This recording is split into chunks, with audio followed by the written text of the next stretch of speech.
History remembers what was written, but the earth remembers what was built.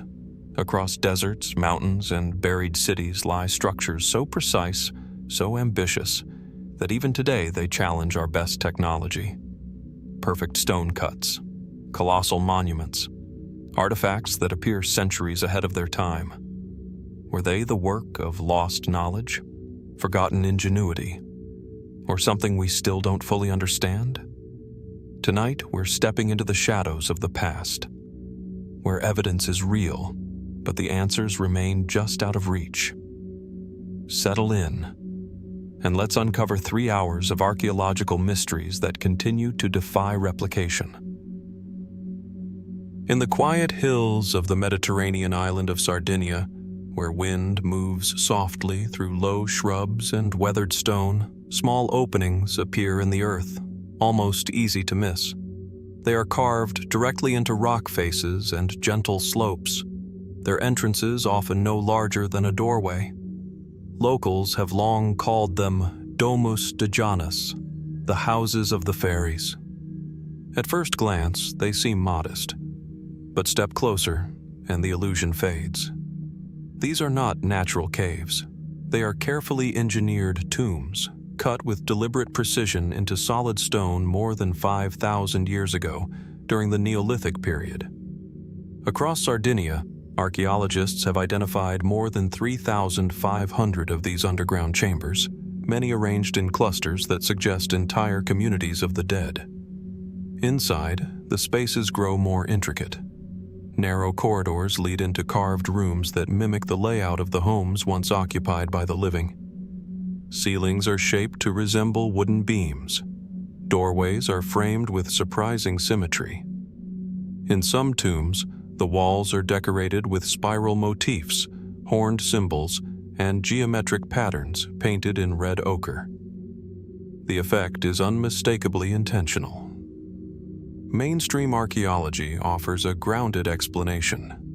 The Domus de Janas were collective burial sites, created by early farming communities who believed the dead required familiar surroundings in the afterlife. The architectural details, scholars suggest, were symbolic, an effort to recreate the comfort of home beneath the earth. Yet, even within this framework, certain questions linger. The precision of the carvings, for one, continues to draw attention. Many of these tombs were cut using only stone tools, yet the interiors often display clean lines and smooth surfaces that imply careful planning and considerable skill. Some chambers are multi-room complexes extending deep into the rock, requiring not just effort, but an advanced understanding of spatial design. How did Neolithic communities, working with limited technology, coordinate such consistent and widespread construction across the island? Then there are the symbols. The repeated presence of bullhorns, sometimes carved, sometimes painted, has fueled decades of debate. In prehistoric Mediterranean cultures, horns often represented strength, fertility, or divine protection. But in certain Domus de Janas, the horned motifs appear in prominent, almost ceremonial positions above doorways and chamber walls. Were these purely decorative? Or did they mark the tombs as spaces of ritual importance, perhaps connected to beliefs we only partially understand? Over time, local folklore layered its own interpretations onto the stone. The name Houses of the Fairies reflects a long-standing tradition among Sardinian villagers who believed these chambers were not tombs at all, but dwellings of supernatural beings known as the Janas, small, mysterious figures said to weave gold and guard hidden knowledge beneath the hills. While historians view these stories as later cultural additions, they hint at something deeper. Even centuries ago, the tombs inspired a sense of unease and wonder. More speculative voices have gone further, suggesting the scale and uniformity of the Domus de Janas point to a lost architectural tradition or forgotten social organization more complex than typically attributed to Neolithic societies. A few fringe theories even propose that the sites were part of a broader, now vanished network of ritual landscapes across the Mediterranean. There is, so far, No definitive evidence to support these more dramatic claims, but neither has every detail been fully explained. What remains undeniable is the quiet persistence of these stone chambers. Carved patiently into Sardinia's bedrock thousands of years ago, they have outlasted the cultures that built them, the beliefs that shaped them, and the countless generations that passed overhead without fully understanding what lies below. Standing at the entrance of a Domus de Janas today, looking into its cool, shadowed interior, one question continues to surface with quiet insistence. Were these simply careful tombs of an ancient people? Or are we still missing part of the story hidden in the stone? And while the stone chambers of Sardinia leave us questioning the beliefs of Neolithic Europe, the mystery does not end there. Across the Atlantic, on a very different landscape, another ancient site waits in the silence of the desert, older than many of the world's most famous civilizations, and perhaps just as difficult to fully explain. In the arid Soup Valley of coastal Peru, where pale hills rise from a dry river basin and the air carries little more than dust and wind, the ancient city of Caral emerges slowly from the earth. From a distance, its massive shapes resemble natural mounds, but as the sun shifts across the valley floor, the geometry becomes unmistakable. These are pyramids, not the sharp limestone monuments of Giza Plateau, but broad, stepped platforms built from stone and earth more than 4,600 years ago, long before the rise of the Inca civilization, before many of the great cities of Mesopotamia had fully matured. Caral was already thriving. Archaeologists identify it as the oldest known urban center in the Americas, dating to roughly 2600 BCE. The site covers more than 60 hectares and includes monumental pyramids, sunken circular plazas, residential zones, and carefully planned public spaces. Radiocarbon dating of organic materials, including woven reed bags used in construction, firmly anchors the city in deep antiquity. On paper, the mainstream explanation is clear. Caral represents an early complex society that developed along the Peruvian coast, supported by a mixed economy of maritime resources and irrigated agriculture. Cotton cultivation, in particular, appears to have played a central economic role, enabling fishing communities along the coast to produce nets in exchange for inland goods. And yet, standing among the silent pyramids, the simplicity of that explanation begins to feel incomplete. Unlike many early civilizations, Caral shows little evidence of warfare. No defensive walls, no clear signs of large-scale conflict, no obvious cache of weapons. For a city of its size and sophistication, this absence is striking. Most ancient urban centers grew in tandem with organized violence and territorial defense. Caral appears, at least on the surface, to have followed a different path.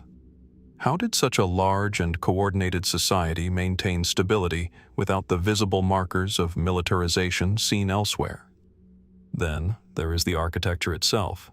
The pyramids of Caral were constructed using a technique that involved filling woven reed bags, known as shikras, with stones and stacking them to create stable platforms. It was an ingenious method, one that allowed builders to absorb seismic activity in this earthquake-prone region. Modern engineers have noted the effectiveness of the design, but questions remain about the level of planning required. The city layout appears highly organized, with structures aligned in ways that suggest intentional urban design rather than gradual organic growth. Some researchers point to possible astronomical alignments within the site, noting that certain buildings appear oriented towards solar or celestial events. While this remains an area of ongoing study, it raises the possibility that Caral's builders possessed a more sophisticated understanding of observational astronomy than once assumed. Perhaps most intriguing is what Caral does not contain. No written language has been found at the site. No obvious system of recorded administration. No monumental art depicting rulers or military victories, which are common in other early complex societies. And yet, the scale of coordination required to construct and maintain the city is undeniable. So how was authority organized? Mainstream archaeology suggests a theocratic or ritual-based leadership structure, with social cohesion maintained through shared religious or ceremonial practices. Evidence of musical instruments, including flutes made from pelican and condor bones, hints at a culture where ritual and performance may have played a central role in unifying the population. Still, some observers wonder whether we are underestimating the complexity of what existed here. A few fringe interpretations have proposed that Caral may represent a lost template for peaceful urban development, a model of early civilization that diverged from the conflict-driven patterns seen elsewhere. Others speculate about broader trans-regional influences along ancient coastal networks of the Pacific, though concrete evidence for such connections remains limited. What is certain is this: Caral emerged early, developed rapidly, and then, after centuries of activity, it was gradually abandoned. The desert preserved its outlines. The wind buried its stories. Today, as the sun sets over the Soup Valley and long shadows stretch across the stepped pyramids, Caral feels less like a ruin and more like a question carved into the landscape. Was this simply one of humanity's earliest cities, following a path we are only beginning to understand? Or does Caral still hold deeper insights about how complex societies can rise, and perhaps why some of their secrets remain so difficult to replicate? And as we leave the sun-scorched pyramids of Caral behind, moving from the windswept deserts of Peru to another continent entirely, we encounter a city carved not from earthworks, but from living rock, an urban labyrinth that clings to the cliffs above a winding river valley, whispering tales of human ingenuity that seem almost impossible to replicate today. High above the Alazani River in the verdant hills of eastern Georgia, a jagged ridge juts from the earth like the backbone of some ancient creature. Carved into its steep face, worn by millennia of wind and rain, is the extraordinary complex known as Uplistsikhe. From afar, it might appear as a cluster of natural caves, but the closer one examines, the more deliberate the construction becomes. Stairways climb the rock with careful inclination, terraces stretch along the slopes, and chambered spaces reveal the unmistakable signature of human design. Uplistsikhe, whose name translates as Lord's Fortress, has a history that spans more than 3 millennia. Archaeological evidence places its earliest occupation around the late Bronze Age, roughly 2000 BCE, making it one of the oldest urban centers in the Caucasus. Over centuries, this city carved itself into stone, expanding upward and outward, following the contours of the ridge like a living organism. Unlike conventional cities built on level ground, Uplistsikhe's creators faced the unique challenge of sculpting homes, temples, and public spaces from solid rock, a task that demands meticulous planning and extraordinary skill. Inside the city, the labyrinth unfolds. Wide halls with vaulted ceilings open into compact rooms, some large enough to accommodate gatherings, others narrow and shadowed, perhaps reserved for private ritual. In certain chambers, niches were carved into walls, their precise purpose still uncertain. Shelves for storage, altars for worship, or markers of a symbolic order lost to time. The streets are narrow, winding, and often steep, with steps smoothed by centuries of foot traffic. Every corner, every corridor seems intentional, designed to guide movement, to control sight lines, and perhaps to evoke a particular experience of space and light. Mainstream scholarship identifies Uplistsikhe as a multi-purpose city, a commercial hub, a political stronghold, and a religious center. Its strategic location allowed early inhabitants to oversee the valley below, controlling trade routes and asserting influence over the region. Evidence of sophisticated irrigation systems, granaries, and communal spaces suggests a society capable of advanced engineering and organizational planning, one that balanced daily survival with ceremonial practice. Yet, as in Caral and the Domus de Janas, the more we examine Uplistsikhe, the more questions emerge. The precision of its rock-cut structures is striking.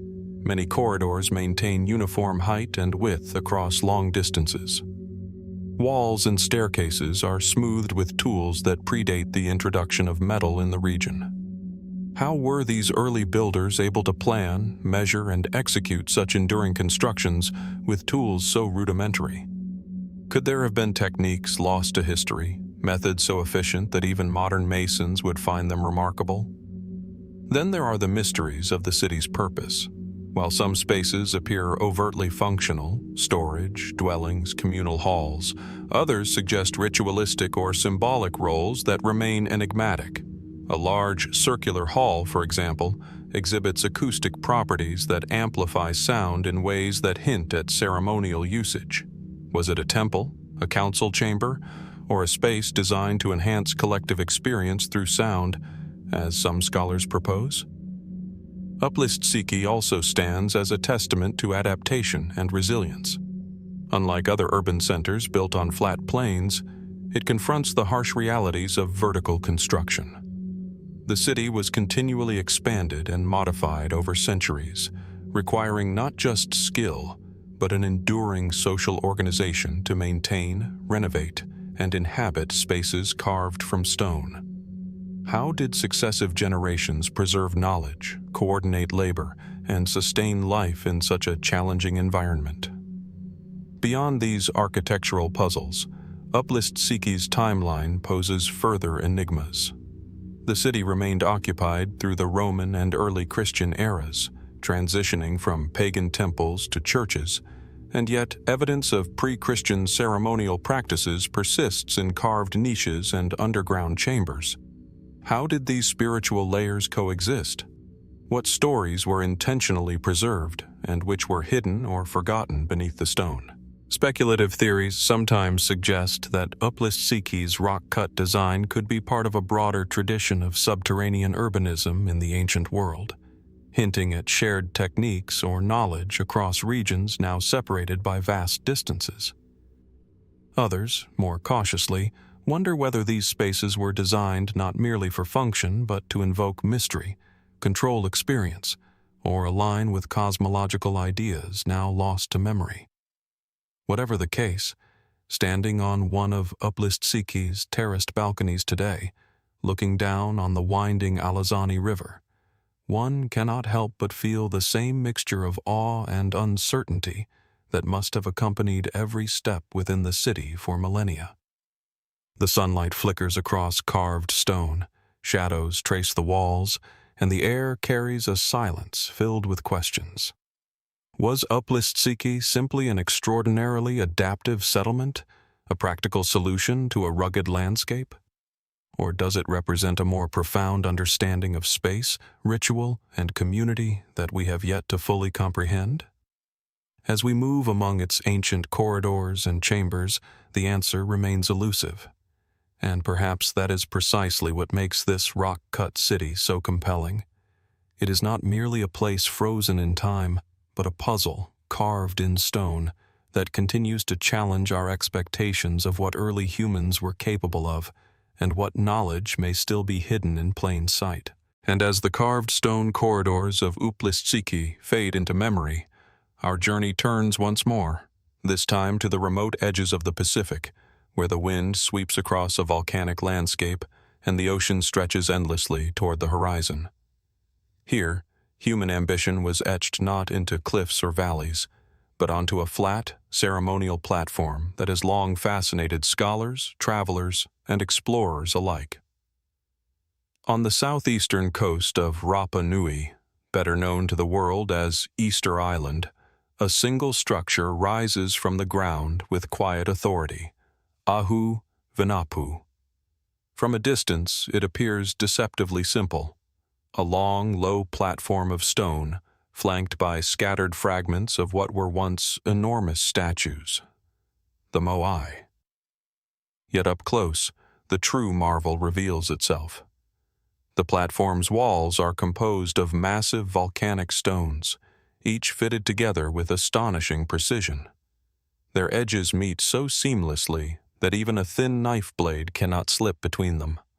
Archaeologists date the construction of Ahu Vinapu to roughly 1,200 to 1,500 CE, placing it among the more developed ceremonial sites of the island's heyday. The Ahu, ceremonial platforms built to honor ancestors and support the Moai statues, represent the culmination of centuries of social and spiritual development.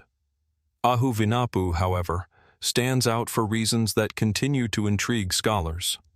Unlike other platforms on the island, its stones are exceptionally large, and the skill required to shape and position them appears to surpass even the already impressive craftsmanship seen elsewhere. Mainstream research explains the construction as the product of ingenious ingenuity. The Rapa Nui people quarried volcanic rock from inland sites, shaped it with stone tools, and transported it to coastal platforms. They carefully balanced massive stones using rudimentary levers, ropes, and sheer manpower. In this context, Ahu Vinapu is a testament to communal effort, organization, and the deep religious devotion of the islanders. Yet, as we study the platform's walls, a quiet unease emerges. The stones are polygonal, cut at precise angles, and interlocked with a sophistication that seems almost anomalous for the tools and resources available at the time. The precision of each joint, and the enduring stability of the platform through centuries of seismic activity, has led some observers to speculate that Ahu Vinapu's builders possessed a technical knowledge or methodology that has since been lost. How could a society, isolated by thousands of miles of ocean, achieve such advanced masonry without metal tools or written engineering plans? The questions deepen when comparisons are made with distant civilizations. The polygonal masonry at Ahu Vinapu bears an uncanny resemblance to stonework found in the Andes, notably in Sacsayhuaman near Cusco, where massive stones were also shaped and fitted with extraordinary precision. Mainstream historians often attribute this similarity to coincidence or independent development. Yet the parallels are striking enough to provoke wonder. Could there have been a shared body of knowledge, or is this evidence of a remarkable convergence of human ingenuity across continents? The platform itself is more than a technical feat. It is a ceremonial space imbued with spiritual purpose. Ahu Vinapu faces the sunrise at certain times of the year, suggesting astronomical awareness in its orientation. The placement of the moai atop the platform further reinforces social and religious hierarchies, aligning the statues with sacred lines of sight across the landscape. Every detail seems intentional, as if the builders understood not just stone, but space, vision, and the way humans experience their environment. Some fringe theories have even suggested that the precision and scale of the construction might hint at knowledge beyond what is typically attributed to isolated Polynesian societies. Could the Rapa Nui have inherited lost techniques or adapted methods from earlier voyagers whose story has vanished from the historical record? While such ideas remain speculative, the evidence of skill and intentionality in the stonework is undeniable. Ahu Vinapu also raises questions about labor and logistics. Each block weighs several tons, yet no evidence exists of wheeled vehicles or draft animals. The transportation and precise placement of these stones across uneven terrain and steep coastal slopes remains a mystery that continues to puzzle archaeologists. How did small, tightly knit communities move such enormous rocks with consistency and care? And how did they coordinate the construction of the platform, ensuring stability and alignment across generations? Even more enigmatic is the question of lost knowledge.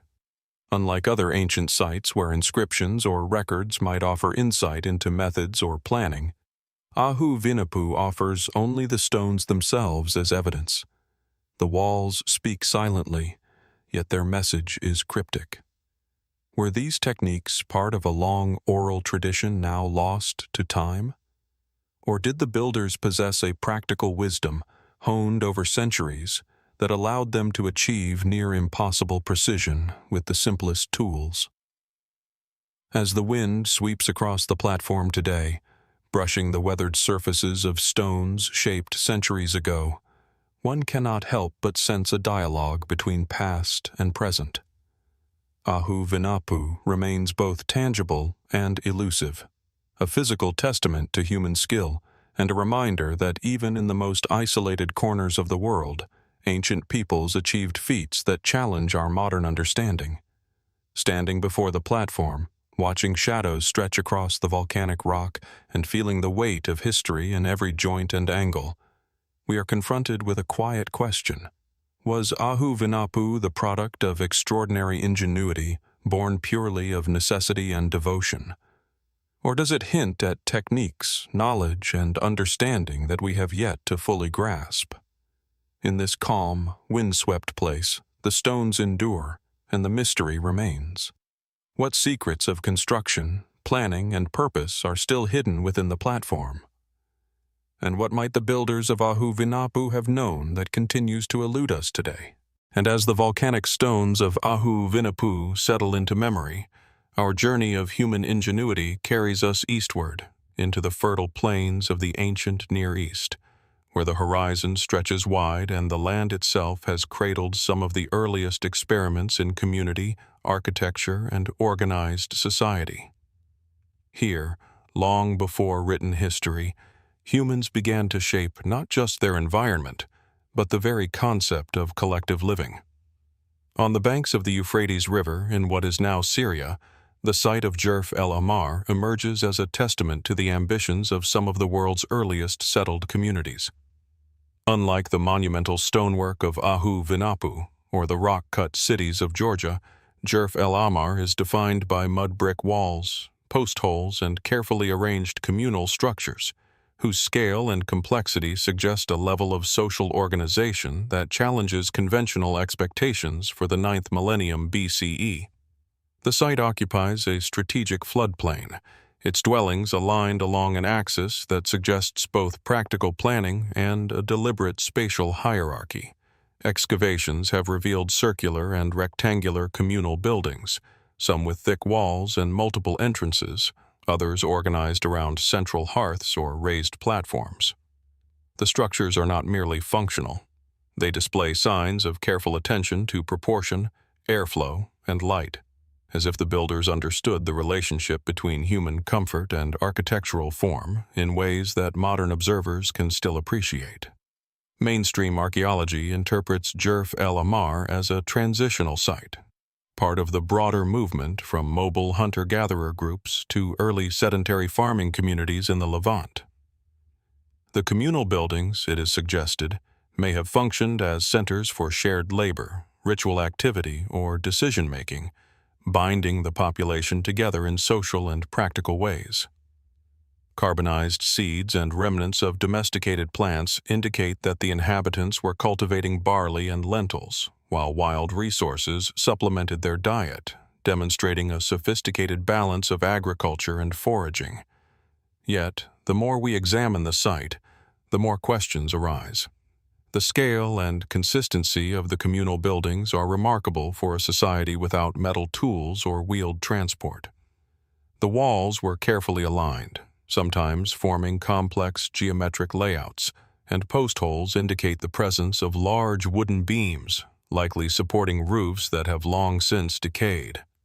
Constructing such spaces required not only technical skill, but coordination across the group, an early form of collective engineering. How did these small communities organize labor and knowledge to produce structures that were both practical and enduring? Inside some of the larger buildings, archaeologists have discovered evidence of ritualized behavior. Hearths placed in specific positions, clay figurines arranged in deliberate patterns, and floors scorched in ways that suggest repeated ceremonial activity. Was this merely symbolic, or did the communal architecture itself play a role in shaping social cohesion and spiritual experience? Perhaps most compelling is the interplay between permanence and impermanence. Unlike the massive stone monuments of other sites we've visited, Jerf el-Ahmar's mud brick constructions were vulnerable to the elements. Their survival depends on repeated rebuilding and careful maintenance, suggesting a community not just capable of planning, but committed to long-term habitation and investment. What social mechanisms ensured such continuity? Did a shared belief system, ritual hierarchy, or unwritten code guide these early builders? Speculative perspectives add further layers of intrigue. Some researchers propose that the geometric layouts, alignment of buildings, and placement of communal spaces reflect proto-astronomical knowledge, an early understanding of solar or lunar cycles integrated into daily life. Others suggest that the repetitive patterns found in post holes and hearths may encode social or ritual information, hinting at an early form of symbolic communication predating formal writing. While such interpretations are debated, they raise the tantalizing possibility that Jerf el-Ahmar was more than a village. It may have been a carefully orchestrated experiment in organized human living, with insights into community, spirituality, and environmental adaptation that we are only beginning to comprehend. Moreover, the site's age positions it at a critical moment in human history. It represents a period when sedentism, agriculture, and ritual were converging in unprecedented ways. The communal buildings are silent witnesses to the emergence of social complexity, yet they offer no direct explanations, no written records to illuminate the intentions or knowledge of their creators. Everything we understand comes from the careful reading of stone, clay, and ash, fragments of choices made thousands of years ago. Walking among the foundations today, it is easy to imagine the rhythm of life within these walls. People gathering around central hearths, children playing among post holes, elders guiding work and ritual, all while the floodplain's cycles dictated the seasons of planting and harvest. And yet, the deeper question persists. How did these early communities achieve such a delicate balance of labor, social cohesion, and spatial intelligence?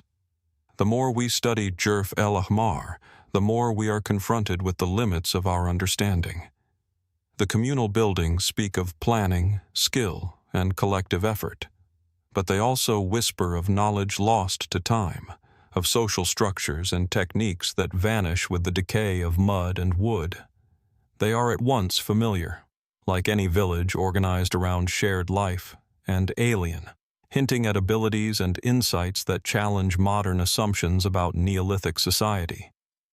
As the wind sweeps across the plain, brushing the exposed foundations and low walls, we are left with a profound sense of both continuity and mystery. Jerf el-Ahmar endures as a testament to human ingenuity, but it also reminds us of how much remains hidden.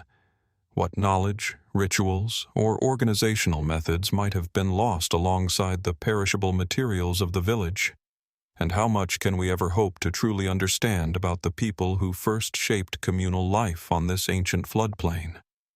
The mud brick walls remain silent, yet they continue to pose the same question to every observer.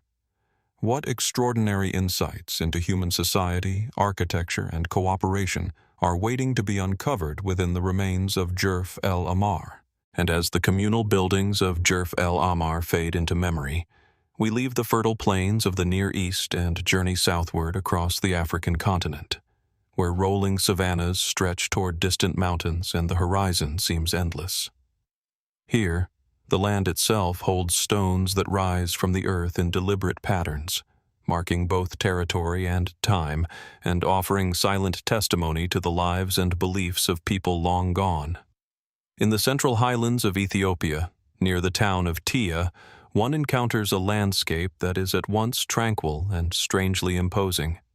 Scattered across open grassland are dozens of standing stones, menhirs, some carved with geometric patterns, others etched with enigmatic symbols. Known collectively as the Tiya Megaliths, this site is part of a broader tradition of erecting stones for ceremonial, commemorative, or ritual purposes, yet it remains unlike any other in Africa. The stones, weathered by centuries of sun and rain, appear deceptively simple from a distance. But as one draws nearer, The carvings and precise arrangements reveal a sophistication that sparks both wonder and profound questions. Archaeologists date the Tiya stones to roughly the 10th to 15th centuries CE, though some suggest earlier origins may be possible. The site includes over 40 standing stones, many of which bear patterns of swords, human figures, and enigmatic geometric motifs. Unlike typical grave markers or boundary stones, these menhirs are organized in a way that implies deliberate spatial planning, aligned along axes that may relate to social, ritual, or astronomical significance. The precise purpose of the carvings remains elusive, but their consistency across the site suggests shared cultural knowledge and symbolic language. Mainstream interpretation identifies Tiya as part of a funerary landscape. Excavations have revealed graves beneath several stones, and the carvings may represent a commemorative function, marking the lives or achievements of individuals or groups. The swords depicted on certain menhirs hint at warriors or leaders, while the geometric patterns may signify status, clan affiliation, or spiritual concepts. In this view, the Tiya Megaliths stand as a testament to social organization, ancestral veneration, and the emergence of symbolic expression in pre-modern Africa. Yet, even within this framework, the stones provoke deeper questions. The craftsmanship of the Tiya Megaliths is striking. The carvings are intricate, with repetitive patterns and abstract symbols that require careful planning and considerable skill. The standing stones themselves were quarried and transported across uneven terrain without the benefit of wheels or draft animals. How did communities of this period manage the logistics of erecting such heavy stones with precision? And what tools and techniques enabled the carvers to achieve such clean, enduring relief in volcanic rock? Then there is the arrangement of the site. While the stones are broadly grouped, subtle patterns emerge when one studies their alignment. Some researchers have suggested that the Tiya Megaliths may correlate with celestial events or seasonal cycles, perhaps serving as a calendar or ceremonial guide. Others note that certain groupings may reflect social hierarchies or territorial boundaries, though evidence is limited. Could these stones have functioned simultaneously as markers of the dead, instruments of timekeeping, and symbolic embodiments of cultural memory? The symbolic motifs themselves deepen the mystery. Human figures are rendered in abstract, almost schematic forms, sometimes holding what appear to be weapons, other times simply standing in isolated poses. Swords, circles, and linear patterns recur across the site, yet their meaning remains speculative. Some scholars argue these may represent martial prowess, while others see spiritual or cosmological symbolism encoded in the geometry. The lack of written language leaves these interpretations open, allowing the stones to communicate across centuries without uttering a single word. Speculative perspectives have further expanded the intrigue. Some observers have noted that the level of precision and consistency at Tiya is comparable to megalithic sites elsewhere in the world, prompting questions about convergent cultural evolution. Did the builders of Tiya independently develop techniques for carving and erecting massive stones, or were these methods part of a broader, now obscured tradition of megalithic knowledge? Could there have been lost technologies, passed down orally and practically rather than through written instruction? There is also the question of social complexity. The coordinated effort required to quarry, transport, carve, and erect the stones implies a level of organization, planning, and communal cooperation that is remarkable for a society without formalized bureaucracy. How were labor and knowledge structured? How did a population coordinate across multiple generations to ensure that patterns, carvings, and spatial arrangements remained consistent and meaningful? As the sun moves across the Tiya grasslands today, shadows stretch along the standing stones, tracing their lines and carvings in ways that almost seem intentional. The wind whispers across the open plains, carrying a sense of both calm and enigma. One can imagine the people who placed these stones, communities gathering for ritual, for commemoration, for negotiation with the forces they perceived in nature and spirit. And yet, the stones remain mute, leaving modern observers to interpret their meaning through fragments of evidence and intuition. The Tiya Megaliths endure as a puzzle carved in volcanic rock, a combination of artistry, devotion, and technical skill that challenges modern assumptions about what early societies were capable of. They are at once tangible and elusive, markers of human presence and ambition, yet resistant to full understanding. Standing among these ancient stones, one cannot help but ask, what knowledge, what symbolic systems, and what social structures have been lost alongside the people who erected them? How much of the purpose, the meaning, and the technique remains hidden beneath the surface, waiting for discovery? And as we leave the rolling highlands of Ethiopia behind, the Tiya Megaliths linger in the mind, not simply as objects of stone, but as silent witnesses to human creativity, determination, and mystery that continues to defy replication even today. What secrets might these stones still hold, and what can they teach us about the ingenuity of societies long vanished from the earth? And as the standing stones of Tiya fade behind us, their silent presence lingering in the mind, we turn northward, across the Mediterranean, to a landscape of rolling hills and fertile plains, where one of Europe's earliest known settlements quietly reshaped human history. Here, long before cities and written records dominated the continent, communities were experimenting with permanent habitation, agriculture, and social organization in ways that continue to intrigue archaeologists today. Nestled near the foot of the Pelion Mountains in Thessaly, Sesklo rises not in monumental stone, but in the subtle traces of human ingenuity pressed into earth, clay, and stone foundations. The settlement itself appears modest at first glance. Low, circular, and rectangular dwellings constructed from a combination of clay, straw, and timber. Yet these seemingly simple homes conceal evidence of extraordinary social and architectural sophistication, reflecting a people who were beginning to understand permanence, community, and the demands of complex living. Sesklo's origins trace back to roughly 6,500 BCE, situating it firmly within the Neolithic period. Excavations reveal a settlement organized with surprising regularity. Houses arranged in clusters around open communal spaces, narrow pathways guiding movement, and fortifications suggesting awareness of both defense and territorial identity. Pottery, figurines, and tools recovered from the site demonstrate not just functional craftsmanship, but artistic expression, intricate painted patterns, symbolic motifs, and evidence of technological innovation. Mainstream archaeology interprets Sesklo as a central hub in the early development of European Neolithic culture. Its inhabitants practiced agriculture and animal husbandry, cultivated grains, and kept domesticated sheep and goats.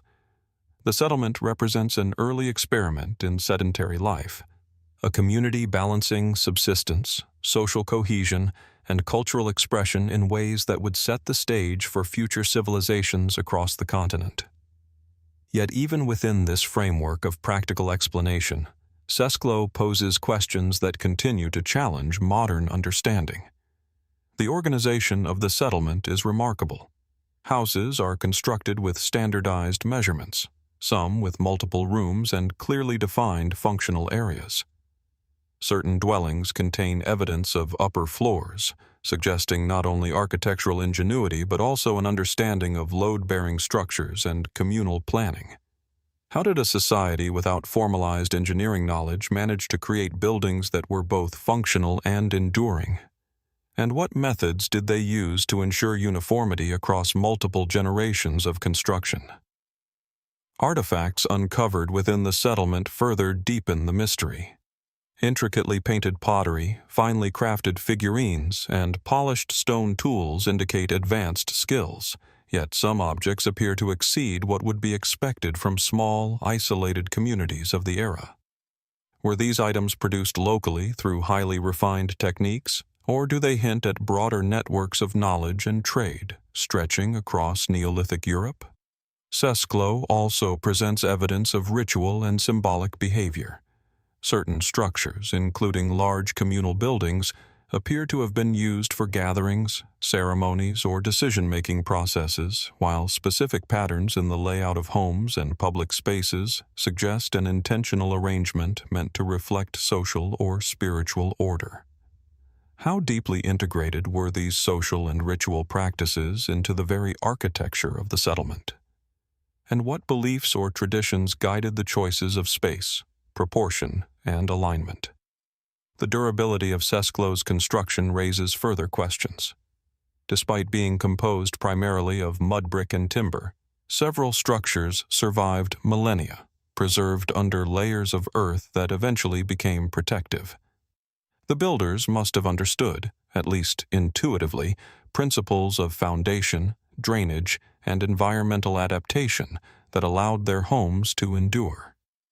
Could this knowledge reflect a sophisticated tradition of empirical observation and experimentation, passed down orally through generations? Or were their techniques now lost, known only to the early inhabitants themselves? Speculative interpretations suggest even broader possibilities. Some scholars have noted alignments between certain communal spaces and natural features in the landscape, hinting at an early awareness of astronomical or seasonal cycles. Others suggest that the combination of ritual, architecture, and domestic planning could indicate a proto-urban consciousness, a recognition that human organization could extend beyond mere survival into coordinated, collective life. While such ideas remain debated, they highlight the uniqueness of Sesklo as more than just a collection of dwellings. It was a living experiment in societal cohesion and ingenuity. Walking through the reconstructed pathways of Sesklo today, one can almost imagine the rhythm of daily life. Children playing among low walls, elders tending flocks, artisans shaping clay, and families gathering in communal spaces. Yet beneath this tangible reconstruction lies an enduring mystery. How did these early Europeans achieve such a balance of architectural skill, social organization, and cultural sophistication without the technologies or written guidance that later civilizations would rely upon? The settlement is at once familiar and alien, a reflection of human life rendered in clay and stone, yet operating under principles and practices that we can only partly comprehend. Every building, every artifact, every faint pathway offers clues, yet the broader picture of Sesklo's social, technological, and symbolic life remains incomplete. As the sun casts long shadows across the Thessalian plains, illuminating the remnants of walls, hearths, and communal spaces, one is reminded that Sesklo endures as both evidence and enigma. It is a site that demonstrates remarkable foresight, coordination, and cultural expression, yet it continues to withhold many of its secrets. What knowledge guided these early builders? What traditions and practices shaped their community? And how much of their ingenuity has been lost to time, leaving behind only traces in mud brick, pottery, and the faint imprint of human ambition? Sesklo challenges us to wonder, not just about the lives of its inhabitants, but about the broader capacities of early human societies, capacities that allowed them to create, organize, and endure in ways that, even today, seem nearly impossible to fully replicate. And as the sun sets over the rolling plains of Thessaly, leaving the mud brick remnants of Sesklo bathed in amber light, our journey carries us westward across the continent, to a land where stone circles, rolling hills, and misted valleys hold secrets older than written history, and where some of humanity's most enigmatic monuments still defy easy explanation. In the heart of Ireland, near the banks of the River Boyne, rises a complex that has long captivated scholars, travelers, and dreamers alike: Knowth. From the outside, it appears as a simple grassy mound among many in the Boyne Valley, but beneath this gentle rise lies a labyrinth of stone passages, chambers, and carvings. An extraordinary architectural and artistic achievement dating back over 5,000 years. Knowth is part of the Brú-na-Bóinne complex, which also includes Newgrange and Douth, yet its uniqueness lies in its intricate system of dual-passage tombs and the hundreds of megalithic stones that surround it, many inscribed with abstract motifs that continue to confound interpretation. Walk around Knowth today, and the scale of human ambition becomes clear. Two main passage tombs rise beneath earthen mounds, connected by a series of smaller satellite mounds, forming a ceremonial landscape that seems to encode both social and spiritual organization. Each passage is aligned with celestial events, suggesting an awareness of solar and lunar cycles. Carvings swirl across curbstones and interior slabs, depicting spirals, lozenges, chevrons, and other abstract patterns whose meaning has been debated for decades. Were these symbolic maps, ritual guides, or something else entirely? Mainstream archaeology identifies Knowth primarily as a passage tomb, a monumental cemetery constructed by Neolithic communities in Ireland. Radiocarbon dating places its construction around 3,200 BCE, making it roughly contemporary with the pyramids of Egypt. The tombs were designed to house the dead, and the art adorning the stones may reflect ritual practices, cosmological beliefs, or representations of status and power. In this view, Knowth is a remarkable achievement of prehistoric engineering and religious expression, representing both community effort and spiritual devotion. Yet, as with the other sites we have explored, Knowth offers mysteries that are not so easily explained. The construction itself presents enduring questions. The main mounds required moving and shaping massive quantities of stone, much of it sourced from quarries some distance away. The interior passages are composed of large, precisely fitted stones, forming corbelled roofs that have endured millennia of Ireland's damp climate. How did these Neolithic builders manage the logistics of transporting and raising such enormous stones with only simple tools? What techniques allowed them to achieve such enduring precision, particularly in the vaulted ceilings that remain perfectly aligned after thousands of years? The carvings add another layer of intrigue. Knowth contains more megalithic art than any other site in Western Europe, with hundreds of stones etched in intricate designs. Spirals, concentric circles, and labyrinthine patterns dominate, yet their meaning remains elusive. Were these purely decorative, symbolic representations of the cosmos, or did they serve as guides for ritual or initiation? Some scholars speculate that certain motifs encode information about lunar or solar cycles, agricultural events, or sacred numerology. Others suggest more speculative interpretations, that the carvings may encode knowledge or practices lost to time, preserved only in stone. The spatial organization of the mounds also invites contemplation. Knowth's dual tombs face opposite directions, with satellite mounds encircling the main structures, creating a landscape that is simultaneously ceremonial, symbolic, and functional. Some researchers propose that the site reflects early urban planning in miniature, a deliberate orchestration of sacred and social space that guided movement, ritual, and collective experience. Could these mounds have functioned as a calendar, a social map, or even a venue for astronomical observation? And if so, how sophisticated were the observational skills of the Neolithic builders who conceived such a complex network of passageways and chambers? Then there are the hidden passages themselves. Excavations revealed multiple interior corridors, some oriented to capture the light of the rising or setting sun at solstices and equinoxes.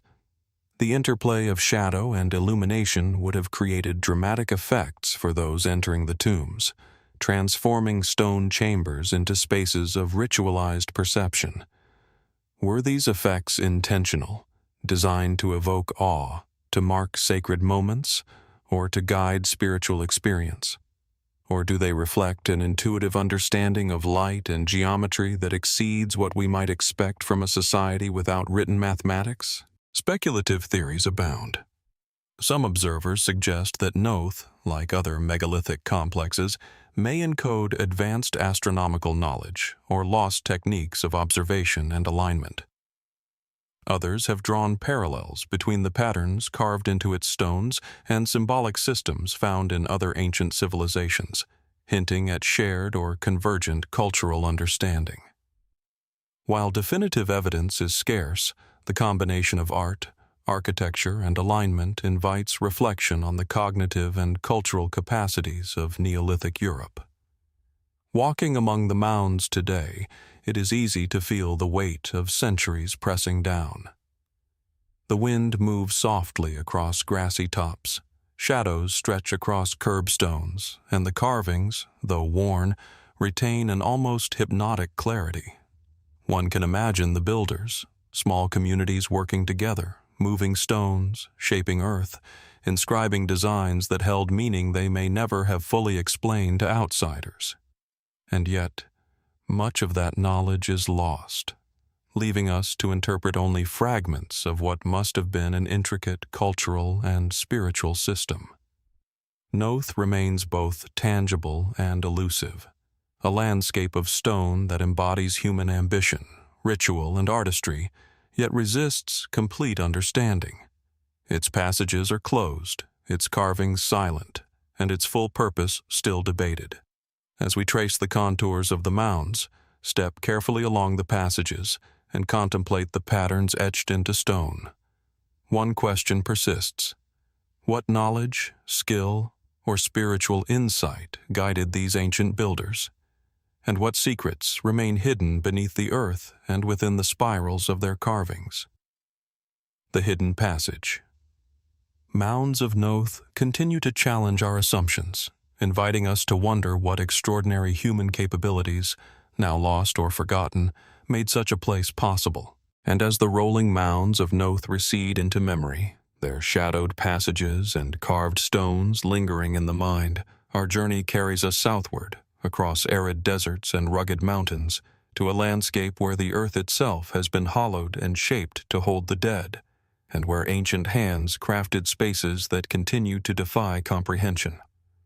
In the heart of the northern Arabian Peninsula, amid stark expanses of limestone plateaus and wind-swept valleys, lie the enigmatic Khutm underground tombs. From above, the site is deceptively unremarkable, low depressions and faint mounds scattered across the desert floor. Yet step closer, and the surface reveals subtle openings, darkened mouths carved into the rock, leading to a labyrinth of chambers beneath the earth. These tombs, some extending several meters below ground, are silent witnesses to a culture that chose to bury its dead in ways both deliberate and precise, leaving traces that intrigue archaeologists and historians alike. Dating the tombs proves challenging. Many are attributed to the late Bronze Age or early Iron Age, placing them roughly between 1,200 and 600 BCE, though some features suggest possible earlier origins. Their construction, hewn from solid limestone and often featuring carved niches and passageways, demonstrates a remarkable understanding of rock and structural stability. While surface-level observation may suggest simple burial pits, the reality is far more complex. The tombs form networks with multiple chambers, entrances oriented along specific axes, and occasionally carved markings whose purpose is still debated. Mainstream scholarship interprets the Khutm tombs as burial sites of nomadic or semi-sedentary groups inhabiting the northern Arabian deserts. The chambers were designed to house the dead in a way that protected remains from the harsh environment and the encroaching sands. Pottery fragments, beads, and occasional tools recovered from some tombs support the interpretation of ritualized interment practices. Yet even with this basic understanding, the scale and precision of these underground constructions provoke questions. The tombs themselves are extraordinary. Carved entirely by hand using stone or copper tools, many chambers exhibit straight walls, level floors, and vaulted ceilings that have remained remarkably intact for millennia. Some chambers contain multiple niches arranged in careful order, suggesting a sophisticated system for organizing burials or ceremonial objects. How did these ancient builders maintain such precision without advanced measuring tools or formal engineering knowledge? And how did they coordinate the work of multiple tombs across vast desert landscapes with limited resources? Orientation adds another layer of intrigue. Certain entrances align with sunrise or sunset on specific days of the year, hinting at a possible cosmological or ritual function. Could the tombs have served not only as resting places for the dead, but also as markers of time, perhaps linked to agricultural cycles, celestial observations, or ceremonial calendars? If so, this implies an advanced awareness of the natural world and its rhythms, encoded into subterranean architecture. The carvings and niches within the tombs raise further mysteries. While some are geometric or abstract, others resemble symbolic motifs that may have conveyed social, spiritual, or even astronomical information. Yet their meaning eludes modern interpretation. Were these intended to guide the dead in the afterlife, signify rank or lineage, or serve as ritual markers for those living above? The absence of inscriptions leaves us to wonder whether this knowledge was passed orally, through ritual, or through long-forgotten practices now lost to time. The tomb's subterranean nature also invites speculation about purpose and intent.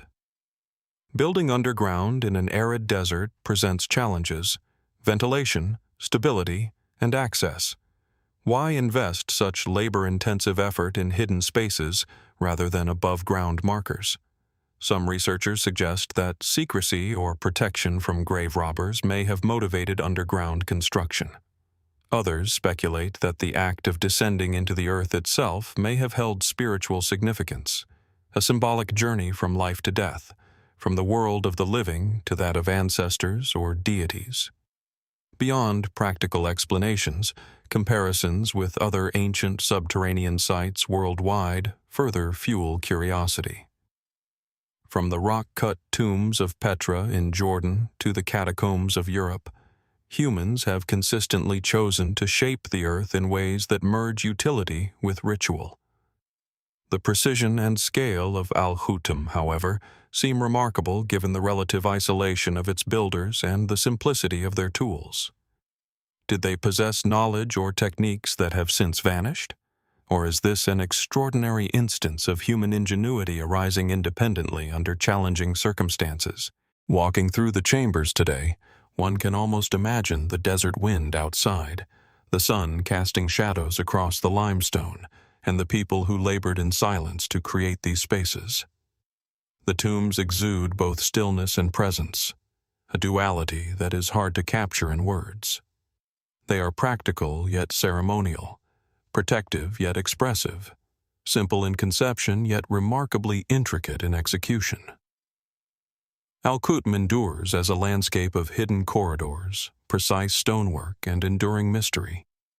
It is a testament to the skills, organization, and ritual sophistication of ancient communities, yet it remains largely enigmatic.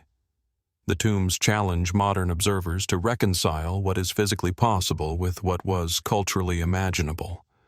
As one pauses at the entrance of a chamber, the darkness stretching inward, it is easy to sense that the tombs still hold secrets buried beneath layers of rock and sand.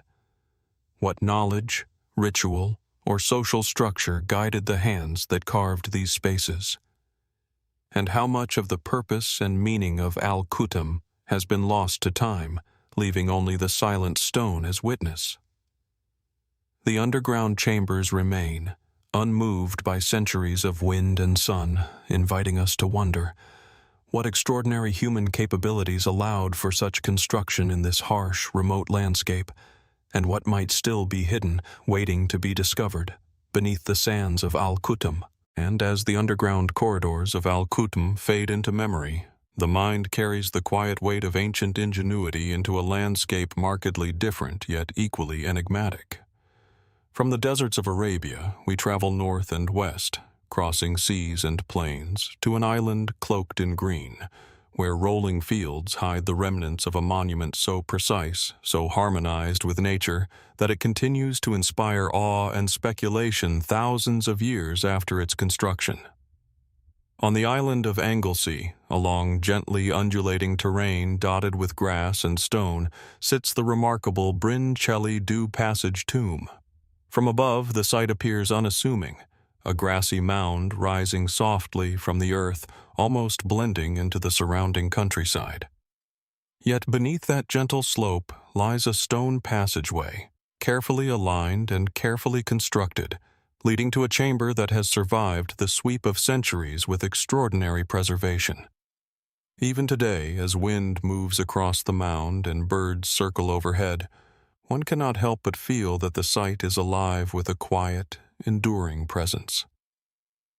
Dating places Bryn Celli at roughly 3000 BCE, firmly within the Neolithic period. Excavations reveal a long passage leading into a central chamber, originally roofed by massive stones and protected by an earthen mound. What makes this tomb particularly remarkable is its precise orientation. On the summer solstice, sunlight penetrates the passage to illuminate the back of the inner chamber in a brief, dramatic display. This alignment is no accident. It speaks to careful observation, planning, and perhaps a spiritual or ritual significance tied to the cycles of the sun. Mainstream archaeology identifies Bryn Celli as a passage tomb, a site constructed for ceremonial and funerary purposes by early agrarian communities. Artifacts, including pottery fragments and stone tools, suggest a society capable of sophisticated material culture. The construction itself, large slabs carefully positioned to form corbelled ceilings, passages carved with attention to slope and alignment, chambers capable of enduring millennia, demonstrates both technical skill and an understanding of long-term stability. Yet, like many sites we have visited, Bryn Celli poses questions that remain unresolved. The precision of the solstice alignment is extraordinary. Observing the sun strike the inner chamber is to witness a convergence of architecture, astronomy, and ritual imagination. How did a community of Neolithic farmers, without written records or advanced surveying tools, conceive such alignment? Was it the result of careful observation over generations, trial and error, or something else entirely? The answer remains elusive. The tomb also contains evidence of earlier occupation.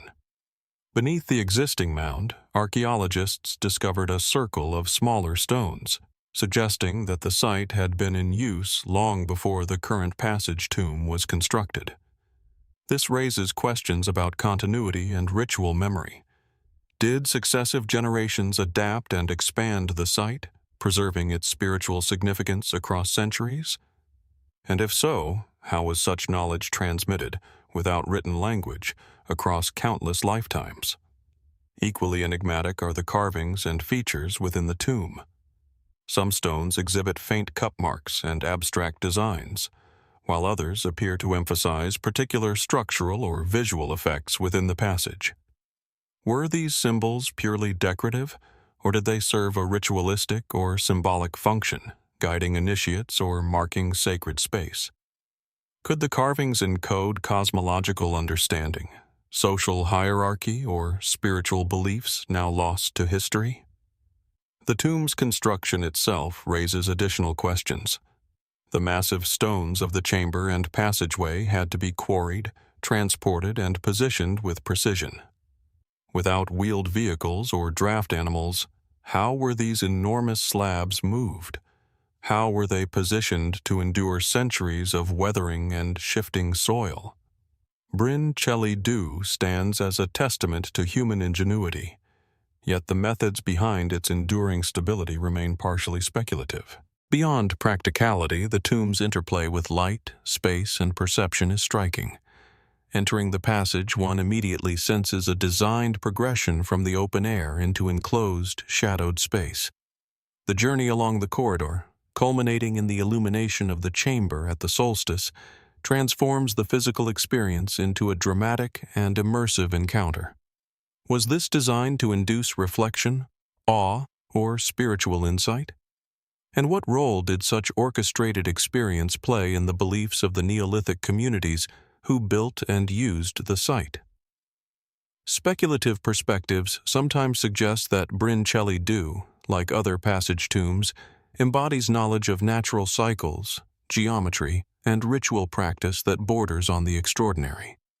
Some researchers have drawn parallels with other megalithic sites across Britain and Ireland, noting a recurring sophistication in orientation, proportion, and integration with landscape. Were these independent achievements, or part of a broader tradition of shared understanding?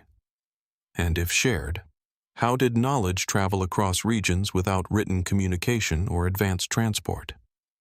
Walking across the grassy mound today, with the wind tugging at the earth and the outline of the passage visible beneath, one is struck by the layered history of the site. It is at once a tomb, a solar observatory, a ritual space, and a symbol of human aspiration. The stone corridors and chambers, silent yet purposeful, invite contemplation of the people who built them, the care and vision they invested, and the enduring mysteries they left behind. Bryn Celli endures not merely as a monument of stone, but as an experiment in observation, planning, and ritual experience. It challenges our understanding of what early societies could accomplish with limited tools, yet profound insight. And so, standing at the entrance to the passage, watching shadows stretch across the mound, one is left to wonder, what knowledge guided these ancient builders? How much of their spiritual, social, and architectural sophistication has been lost? And what secrets, waiting in silence beneath the earth, might still illuminate the ingenuity of those who shaped this remarkable tomb? And as the solstice light fades from Bryn Celli, leaving its passage tomb cloaked in shadow and memory, we journey eastward across continents and millennia to a landscape once shaped by the flow of the Indus River, where ancient streets and terraces whisper of one of humanity's earliest urban civilizations. Here, amidst the plains of modern-day Pakistan, lies a city that challenges conventional understanding of early urban planning, engineering, and social organization. Mohenjo-Daro. Approaching the site today, the first impression is one of vastness and order. Stretching across the dusty plain, the ruins reveal a grid of streets intersecting at right angles, flanked by rows of rectangular houses, public baths, and granaries. The city is almost unimaginable in scale for its time, dating back to approximately 2500 BCE, during the height of the Indus Valley civilization. Unlike many other early settlements, Mohenjo-Daro exhibits planning and sophistication on a scale rarely seen in contemporaneous societies. Standardized bricks, elaborate drainage systems, and evidence of water management infrastructure that continues to inspire astonishment among archaeologists. Mainstream scholarship paints Mohenjo-Daro as a testament to advanced urban organization. Each neighborhood was constructed with uniformity, streets oriented with remarkable precision, and houses often featuring private wells and bathrooms. The so-called Great Bath, a large, watertight tank surrounded by dressed brickwork, suggests both practical hygiene and ritual significance. Scholars highlight the technical skill required to build structures capable of withstanding both floods and centuries of erosion, and the evidence of careful water management points to a society that understood hydraulics, urban sanitation, and civic planning in ways that remain extraordinary even by modern standards. Yet, despite what we can measure and reconstruct, Mohenjo-Daro exudes mystery. The city's layout is striking not only for its utility, but for its uniformity. Houses are constructed with standardized baked bricks, their dimensions remarkably consistent across the site. Streets are precisely aligned, suggesting a level of surveying knowledge and urban planning that challenges assumptions about early Bronze Age societies.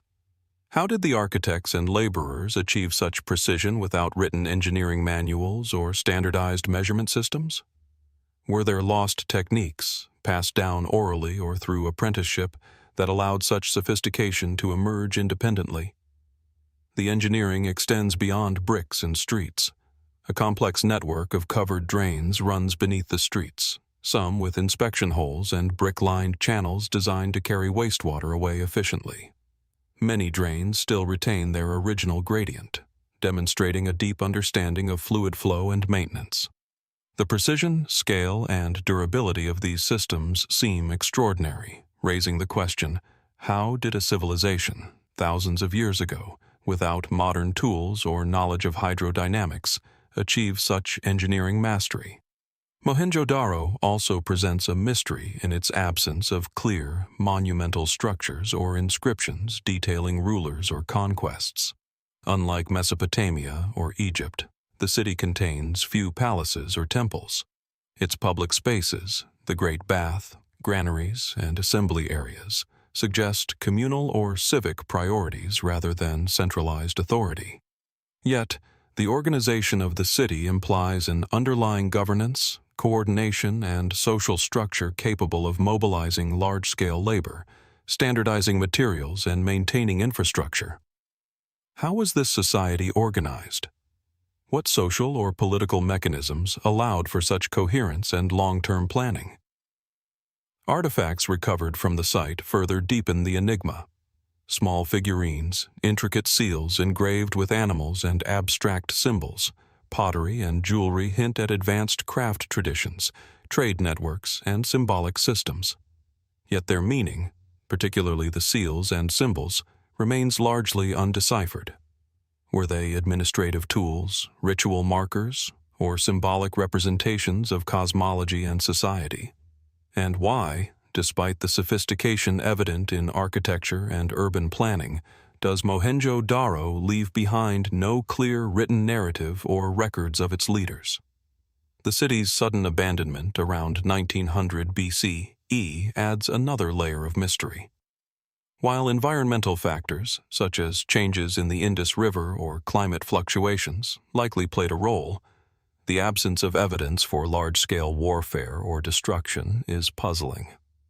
The streets and houses were left largely intact, tools and pottery abandoned in place, yet the reasons for the city's decline remain unclear.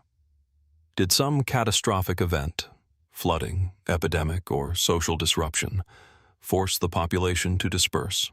Or was it a gradual migration in response to shifting resources?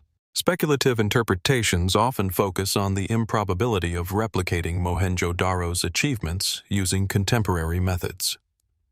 Could the precision in urban planning, standardized materials, and water management have arisen purely from trial and error, or does it hint at a body of knowledge lost to history? Comparisons with later cities and civilizations highlight the sophistication of this early urban experiment, suggesting that Mohenjo-Daro may have reached a level of organizational, technological, and social complexity that was unparalleled for its era. Walking through the remnants today, one can almost imagine the rhythm of daily life, families drawing water from private wells, merchants trading in open courtyards, children navigating the narrow lanes, artisans crafting seals and pottery. The city seems alive, yet its silence is profound. Every brick, every channel, every carefully aligned street invites contemplation, yet resists full understanding. What knowledge informed the decisions of its builders? How was expertise transmitted across generations to sustain such a remarkable urban organism? Mohenjo-Daro stands as both evidence and enigma. A city of stone, brick, and human ambition, meticulously constructed yet shrouded in questions that remain unanswered. Its endurance is a testament to the ingenuity of its creators, yet the very features that demonstrate their brilliance, precision, planning, and foresight, also challenge modern attempts to comprehend or replicate their achievements. As the sun casts long shadows across the ruins, highlighting straight streets and geometric layouts, one is left with a profound sense of wonder. The city endures, a silent witness to human skill, vision, and organization, yet it offers no simple explanations. The mysteries of Mohenjo-Daro, its planning, construction, social order, symbolism, and sudden abandonment, continue to puzzle scholars and inspire speculation. And so, standing amid the ruins, it is impossible not to ask, what extraordinary knowledge, techniques, or societal mechanisms allowed for the creation of a city so advanced for its time? How much has been lost to millennia of earth and silence, leaving only the carefully laid bricks and empty streets to testify to human capability? Mohenjo-Daro remains a monument not only to what was achieved, but to the mysteries that endure, inviting us to wonder what is still hidden beneath the layers of time and what lessons of ingenuity and organization may forever elude our understanding.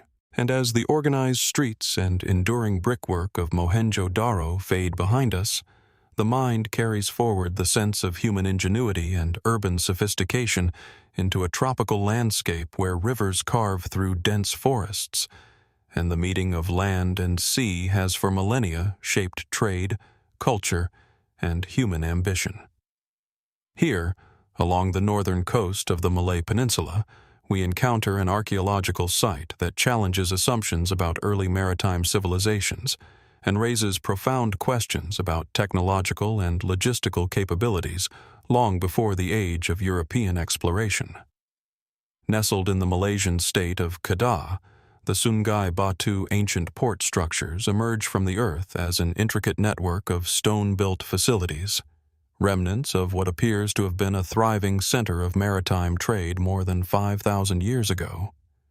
The site, largely hidden until recent decades, comprises stone jetty-like structures, iron smelting facilities, clay-lined pathways, and depressions interpreted as docks or storage areas. From above, the landscape resembles a patchwork of elongated platforms and mounds, their deliberate arrangement hinting at careful planning and extensive human activity.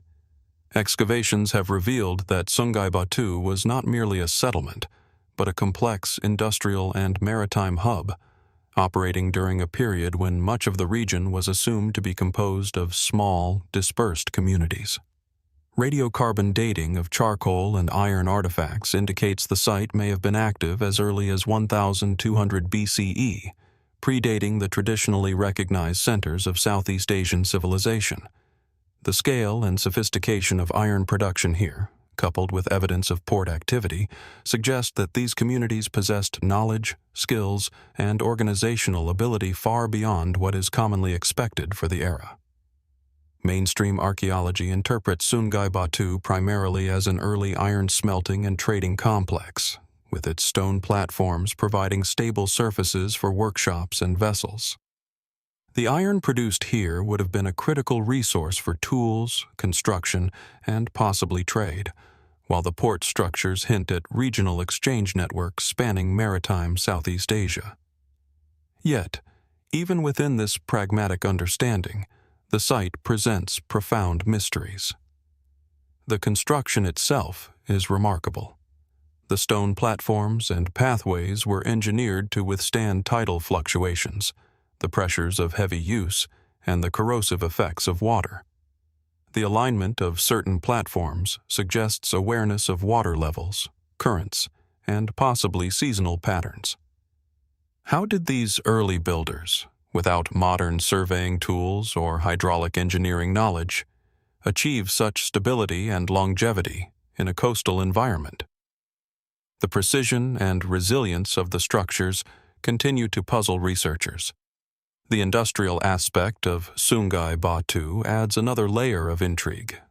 Evidence of massive furnaces, slag deposits, and specialized work areas indicates a society capable of large-scale metallurgical production.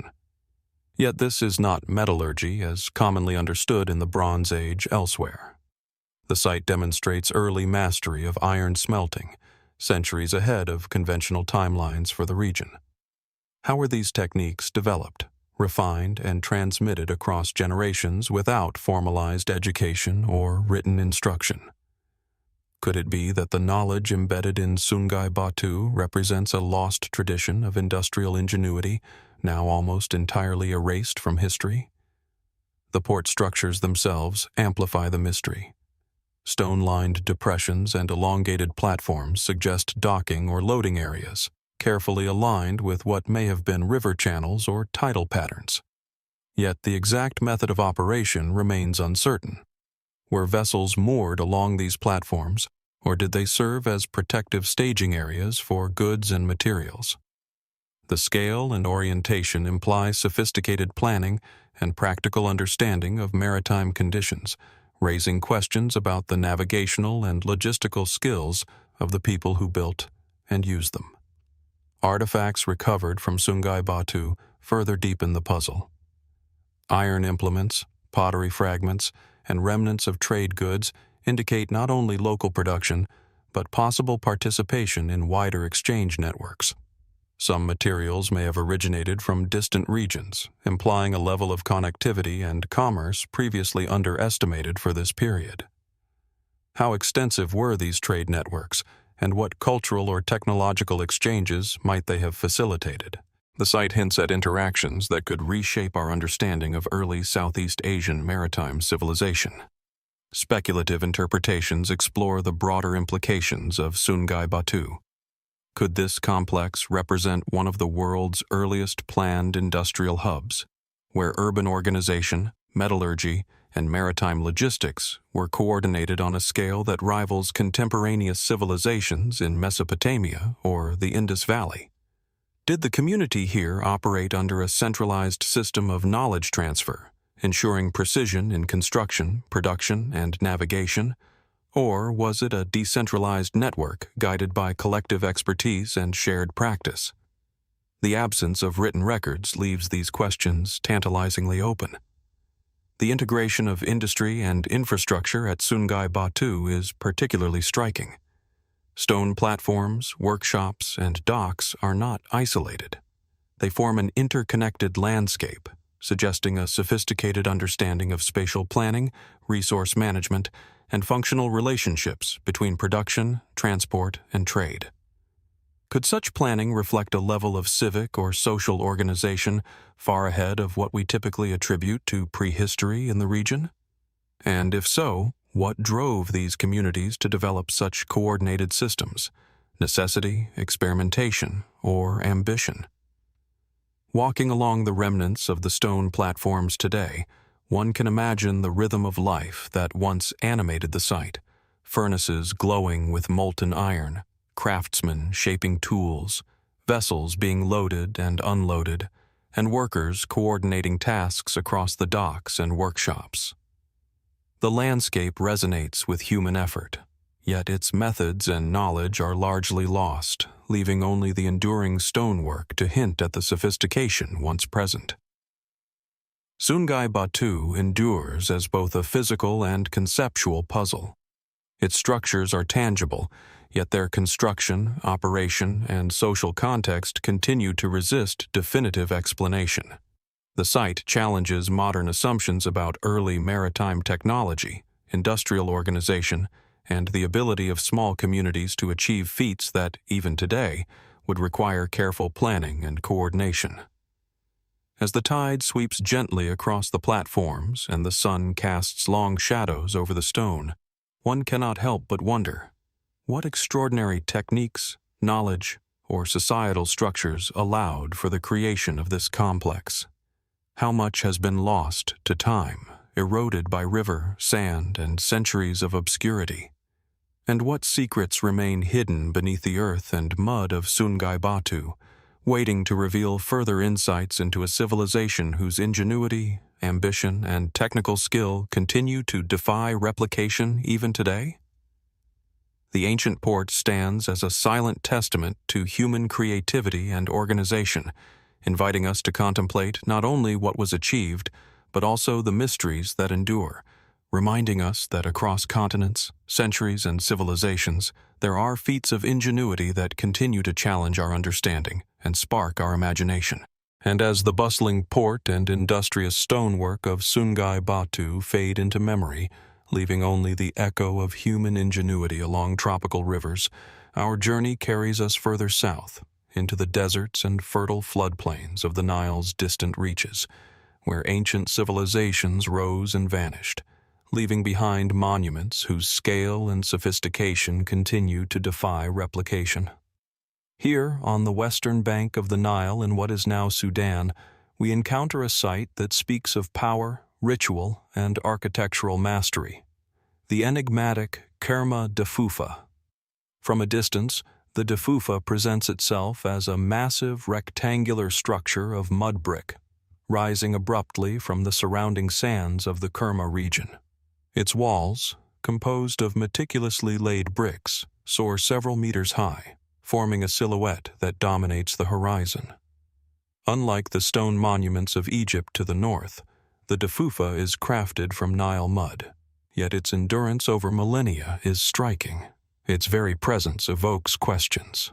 How did a society in the arid Nile Valley achieve such architectural stability, precision, and scale without the benefit of advanced tools or stone masonry traditions? Archaeologists date the Deffufa to approximately 2,500 to 1,500 BCE, making it contemporary with the Old and Middle Kingdoms of Egypt. Yet, while Egyptian pyramids dominate the popular imagination, Kerma's Defufas reveal a parallel sophistication within Nubia, an entirely independent civilization with its own culture, religious practices, and monumental architecture. The largest Deffufa measures nearly 50 meters in length, with internal chambers and corridors that suggest ritual, ceremonial, or perhaps administrative purposes. Excavations have revealed evidence of altars, sacrificial deposits, and burial sites in proximity, indicating that these structures were central to both spiritual and social life. Mainstream interpretation posits that the Defufas served as ceremonial temples or religious centers, possibly associated with elite burials or offerings to deities. Their alignment and construction hint at symbolic significance, with careful attention to spatial planning and proportionality. Yet even within this framework, the Deffufa raises profound questions. The sheer scale of the structure is remarkable. Each mud brick was formed by hand, dried under the sun, and stacked with remarkable consistency, resulting in walls capable of withstanding centuries of erosion. How did the builders calculate load distribution, wall thickness, and height to ensure such stability? Modern engineers often find the techniques employed here surprisingly sophisticated for mud brick construction. Could these builders have developed empirical architectural knowledge passed through generations, refined through observation and practice, or is there evidence of design principles that remain elusive to modern study? Equally mysterious are the interior spaces. The Deffufa contains chambers and passageways, some of which are completely sealed or aligned in ways that suggest ritual function. Archaeologists have uncovered layers of ash, pottery, and ceremonial items, indicating repeated use over centuries. Yet the precise nature of the rituals remains unknown. Were these spaces reserved for elite ceremonies, public gatherings, or spiritual observances? And what beliefs dictated the placement, orientation, and proportions of each chamber and wall? The Deffufa's alignment and surrounding mounds hint at astronomical or cosmological awareness. Certain corridors appear oriented to capture sunlight at particular times of year, while nearby tumuli may correspond with ceremonial pathways or markers of the solar or lunar cycle. Could the Deffufa have functioned simultaneously as temple, calendar, and ceremonial landscape? And if so, what knowledge of the heavens and seasonal cycles was encoded into its architecture long before written records in Nubia? The technological aspect deepens the mystery. Large-scale mud brick construction requires not only material knowledge but social organization. Labor must be coordinated, bricks produced consistently, foundations leveled, and structures maintained during and after construction. This implies not only skilled workers, but leadership capable of mobilizing and directing them. How was such labor organized in a society that left few written records? Was knowledge transmitted orally or through ritualized apprenticeship? And how did the builders achieve the precision required to create both functional and symbolic spaces with materials as impermanent as mud? Speculative interpretations often explore the possibility that the Deffufa represents more than religious or ceremonial function. Some researchers suggest it may have been a center of political or economic power, a symbolic manifestation of authority and community cohesion, or even an early form of urban planning adapted to ceremonial life. The integration of ritual, architecture, and landscape suggests a society attuned to both physical and metaphysical order, a civilization capable of translating abstract belief into monumental form.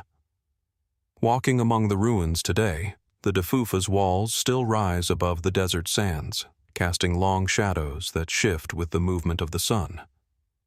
One can imagine the hum of ceremonial activity, priests carrying offerings along the chambers, ritual fires glowing in the corridors, the community gathering to witness sacred events, and the rhythm of life flowing alongside the Nile's waters. Yet the voices, the intentions, and the exact procedures of those who built the Deffufa are lost to time, leaving us with a structure that communicates presence, ambition, and mystery, but little else.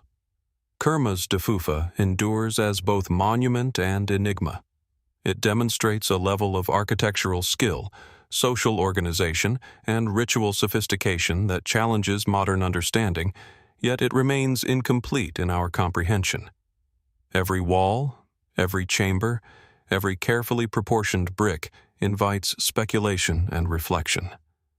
How did the people of Kerma achieve such precision with mud and manual labor? How did their understanding of proportion, alignment, and ceremonial design compare with contemporaneous civilizations elsewhere? And perhaps most profoundly, what knowledge has been lost? Ritual practices, architectural methods, and societal structures that could illuminate the extraordinary capabilities of these ancient Nubians. As the desert wind moves across the site, brushing over earthen walls and scattered tumuli, the Deffufa seems to hold its secrets in silence.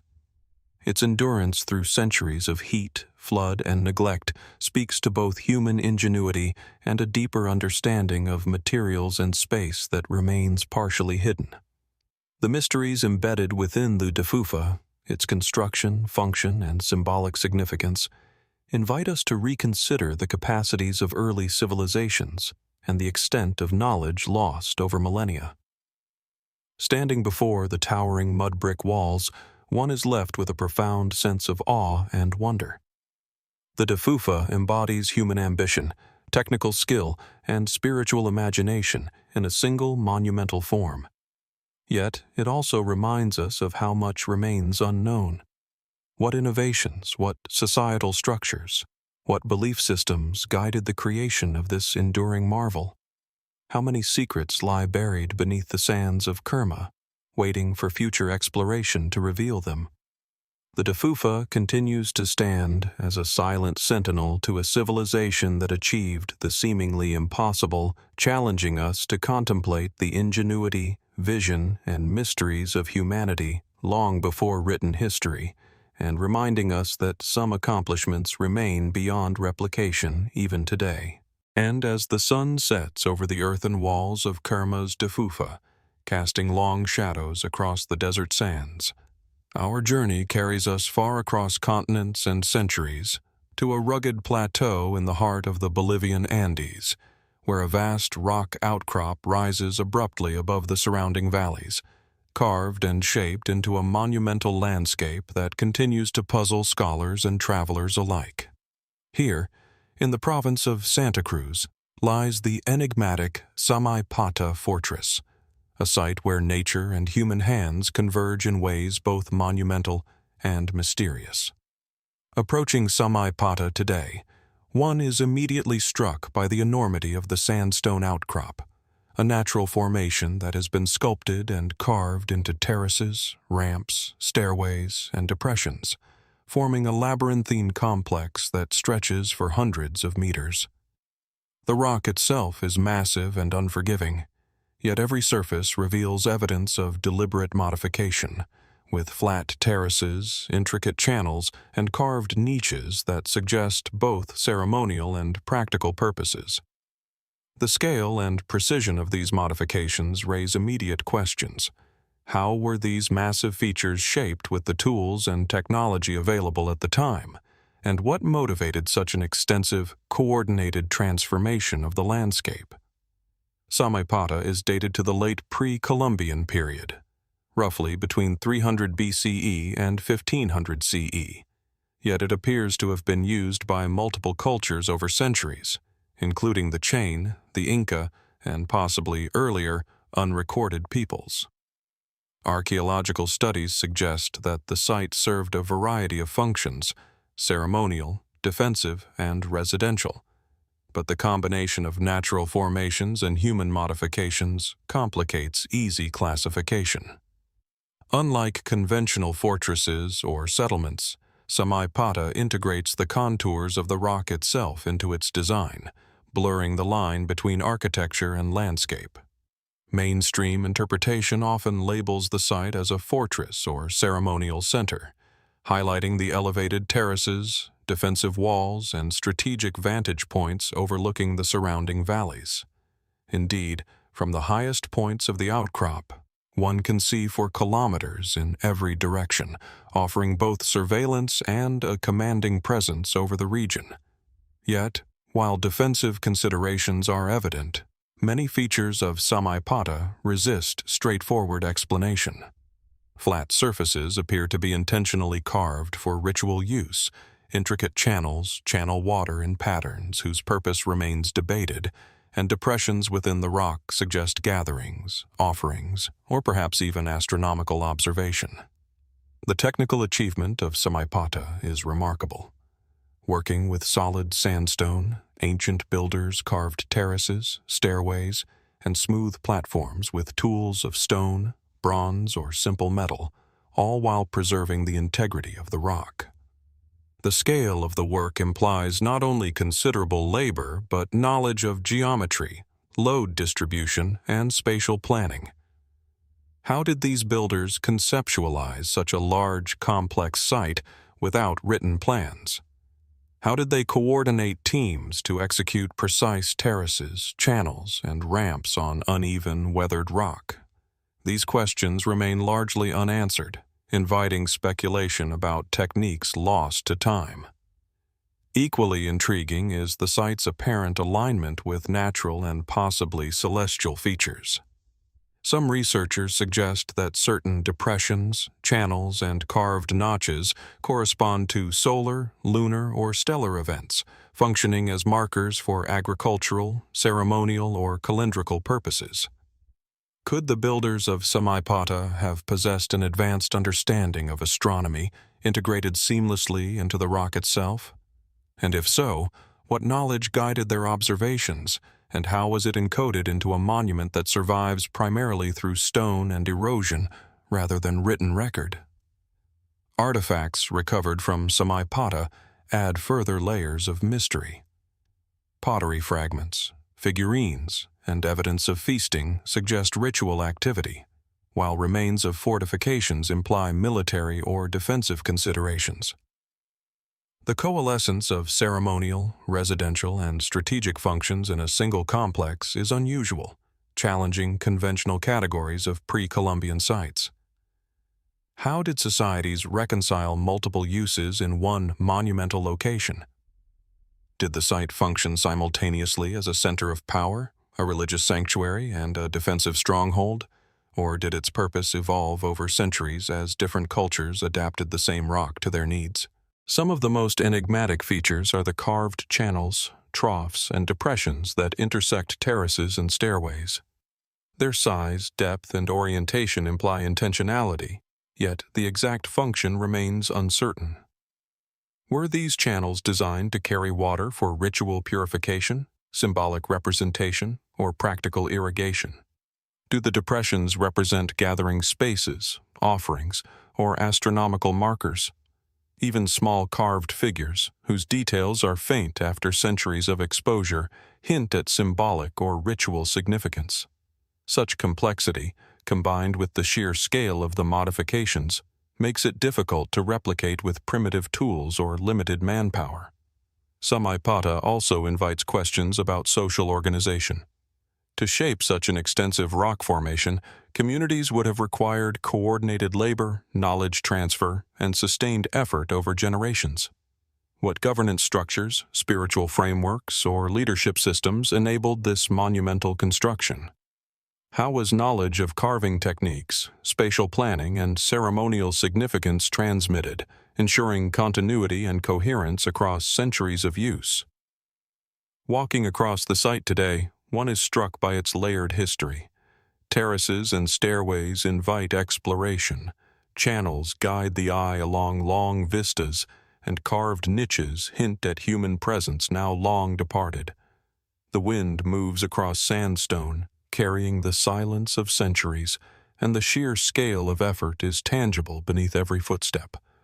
One cannot help but imagine priests conducting ceremonies, guards stationed along terraces, artisans shaping stone, and communities negotiating both ritual and practical needs within a single monumental space. Yet, all of this is layered atop natural rock, blurring the boundary between human achievement and geological circumstance. Speculative interpretations sometimes consider Samaipata as more than a fortress or ritual site. Some suggest it may have functioned as an observatory, mapping celestial or seasonal cycles, or as a symbol of cosmic order, where social, spiritual, and astronomical knowledge converged in physical form. Others speculate about possible lost technologies or techniques, given the difficulty of replicating such precision and scale with simple tools. The site challenges assumptions about what pre-Columbian societies could achieve independently of later technological developments elsewhere. Samaipata endures as both a monument of human ambition and a landscape of unanswered questions. Its terraces, ramps, and channels are tangible evidence of extraordinary skill, yet their full purpose, methodology, and symbolic significance remain elusive. Every carved depression and channeled groove speaks of intentionality, yet much of the knowledge behind it has vanished. How much of Samaipata's design was guided by necessity, ritual, or vision? How did its builders conceive, plan, and execute such an integrated monumental landscape on massive, uneven rock formations? As the Andean sun casts long shadows across the sandstone, illuminating stairways and terraces in shifting patterns, the site invites reflection and wonder. The Samaipata Fortress, with its combination of natural grandeur and monumental human modification, challenges our understanding of what was possible in pre-Columbian South America. It endures as a testament to human ingenuity, persistence, and imagination, yet it leaves us with profound mysteries that have resisted replication for centuries. And so, standing amid the terraces, channels, and carved platforms, one is compelled to ask, what extraordinary knowledge and coordinated effort guided the creation of Samaipata? How much of its purpose, symbolism, and technique remains hidden beneath the rock and beyond our comprehension? And what secrets, still buried in the Andean sandstone, might someday reveal the true extent of a civilization's ingenuity that, even today, we cannot hope to replicate? And as the terraces and carved platforms of Samaipata recede behind us, leaving only the memory of monumental stonework shaped by human hands and Andean skies, our journey turns once more, across seas and centuries, to the rugged hills of an island in the heart of the Mediterranean. Here, nestled among rolling Sardinian landscapes, stands a structure that has fascinated archaeologists for generations. A tower, a fortress, a puzzle built from stone whose purpose and construction continue to elude complete understanding. Nuraghe Losa. From a distance, Nuraghe Losa commands the landscape. Rising from the rocky outcrop of a gentle hill, its conical silhouette suggests both strength and sophistication. The structure is built from massive basalt blocks, dry-stacked with remarkable precision, forming thick walls that spiral upward to an interior that once housed multiple levels. The tower is accompanied by an outer bastion of concentric walls, creating a compound that hints at defensive, ceremonial, or communal functions. Even in ruin, the architecture is striking, embodying both permanence and mystery. One cannot help but wonder, how did a prehistoric community, without mortar or advanced engineering, raise such a stable and enduring edifice from raw stone? Nuraghe Losa is dated to the Bronze Age, around 1500 to 1200 BCE, during Sardinia's Nuragic civilization. Unlike contemporaneous Mediterranean societies, which favored palaces, temples, or simple fortifications, the Nuragic people produced towers, complexes, and villages of remarkable density and variety. Nuraghe Losa exemplifies this ingenuity. A central tower, approximately 15 meters high, surrounded by a bastion with multiple walls and terraces, forming a complex that is both defensive and ceremonial in appearance. Its dry stone construction, with blocks carefully shaped to interlock without mortar, demonstrates a technical knowledge that continues to impress modern engineers. Mainstream interpretations of Nuraghe Losa vary. Some scholars see it primarily as a fortification, its thick walls and elevated position providing a defensive advantage over the surrounding valley. Others propose ceremonial or religious functions, noting the central tower and surrounding bastion may have been a space for ritual activity or elite gatherings. Archaeological finds within the compound, including pottery, tools, and evidence of fire use, suggest that the site was occupied and active over generations, accommodating a community capable of organization, planning, and sustained labor. Yet, as with many of the sites in our journey, Nuraghe Losa resists straightforward explanation. The construction itself is a puzzle. The massive basalt blocks, often weighing several tons, were quarried, transported, and precisely fitted without mortar. Some blocks form corbelled ceilings inside the central tower, allowing multiple floors without collapse. How did the builders move these stones across uneven terrain? What tools or techniques allowed them to achieve such exact alignment, stability, and durability?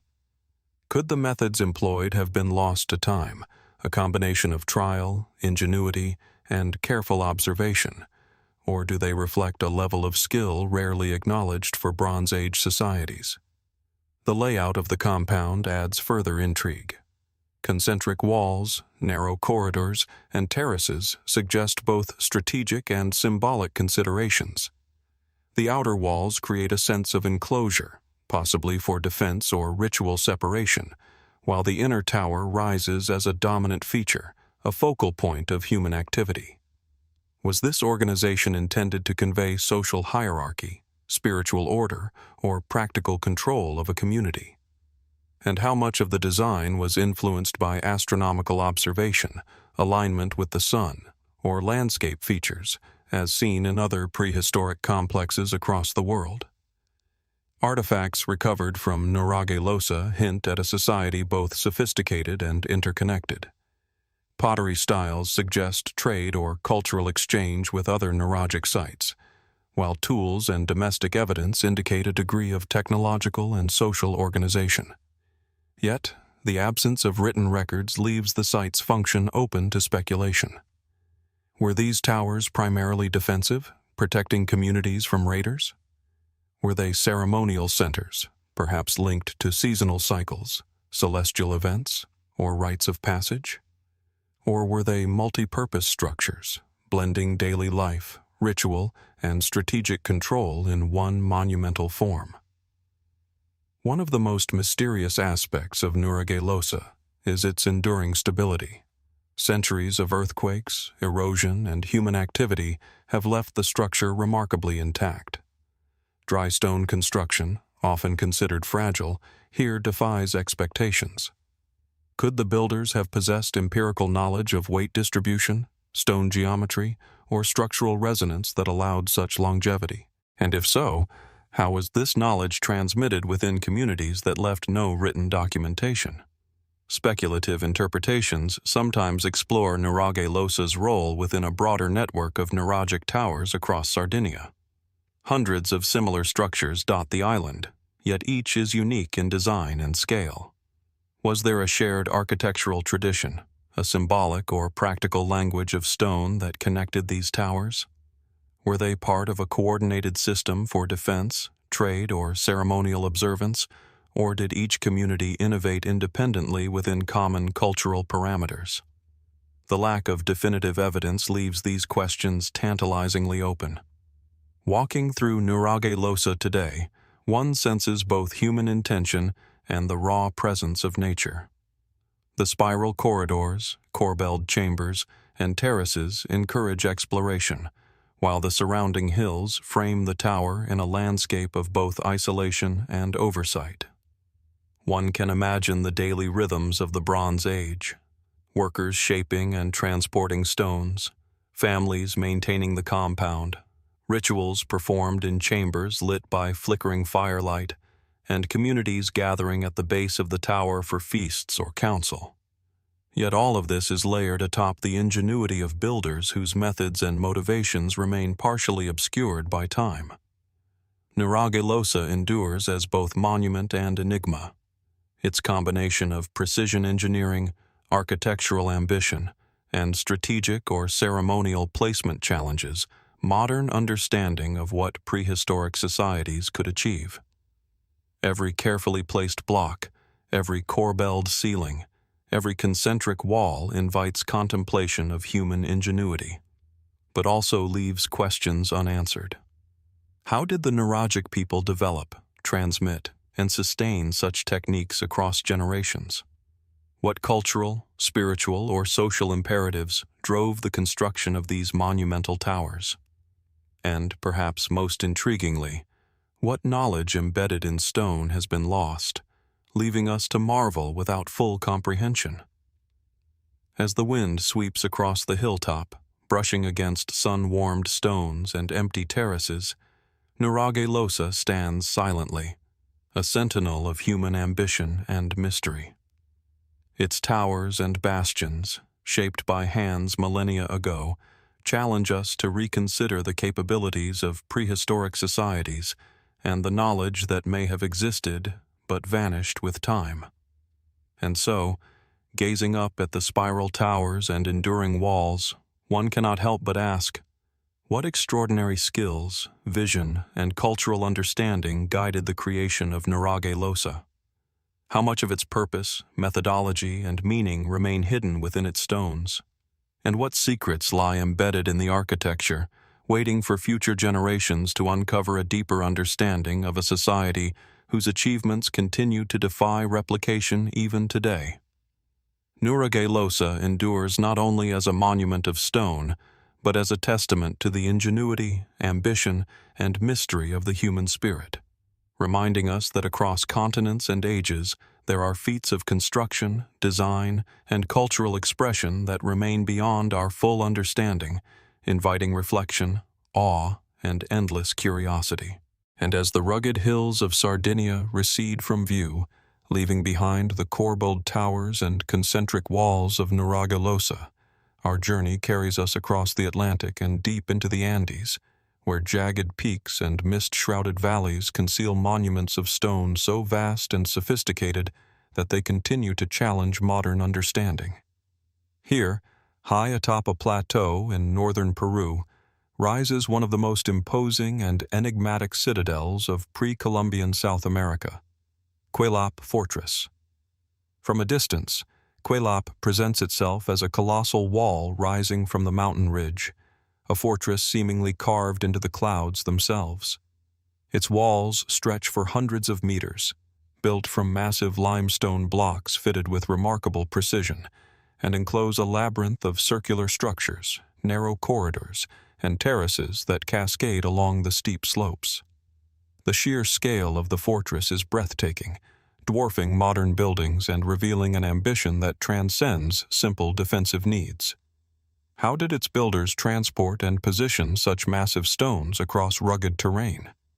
What social organization, knowledge, and skill were required to conceive and construct a site of such magnitude in a time long before modern machinery? Kuelap dates back to approximately 500 to 800 CE, associated with the Chachapoya culture, a society often overshadowed in historical records by the Incas, who would later dominate the region. Yet the fortress itself stands as a testament to their sophistication. The walls, some exceeding 20 meters in height, are adorned with intricate reliefs depicting humans, animals, and geometric motifs. Within the fortress, hundreds of circular dwellings suggest dense occupation, while open plazas and terraces imply communal activity, ceremonies, or even strategic coordination. Mainstream archaeology interprets Kuelap primarily as a defensive citadel. Its location atop a narrow mountain ridge, with sheer cliffs on multiple sides, certainly provides a natural fortress. The massive walls, coupled with controlled entry points, suggest a society concerned with protection, perhaps from rival groups or invaders. Yet the fortress also exhibits features that hint at ritual or symbolic significance. Artistic carvings on the walls, structured plazas, and dwellings aligned in ways that may reflect cosmological or social considerations.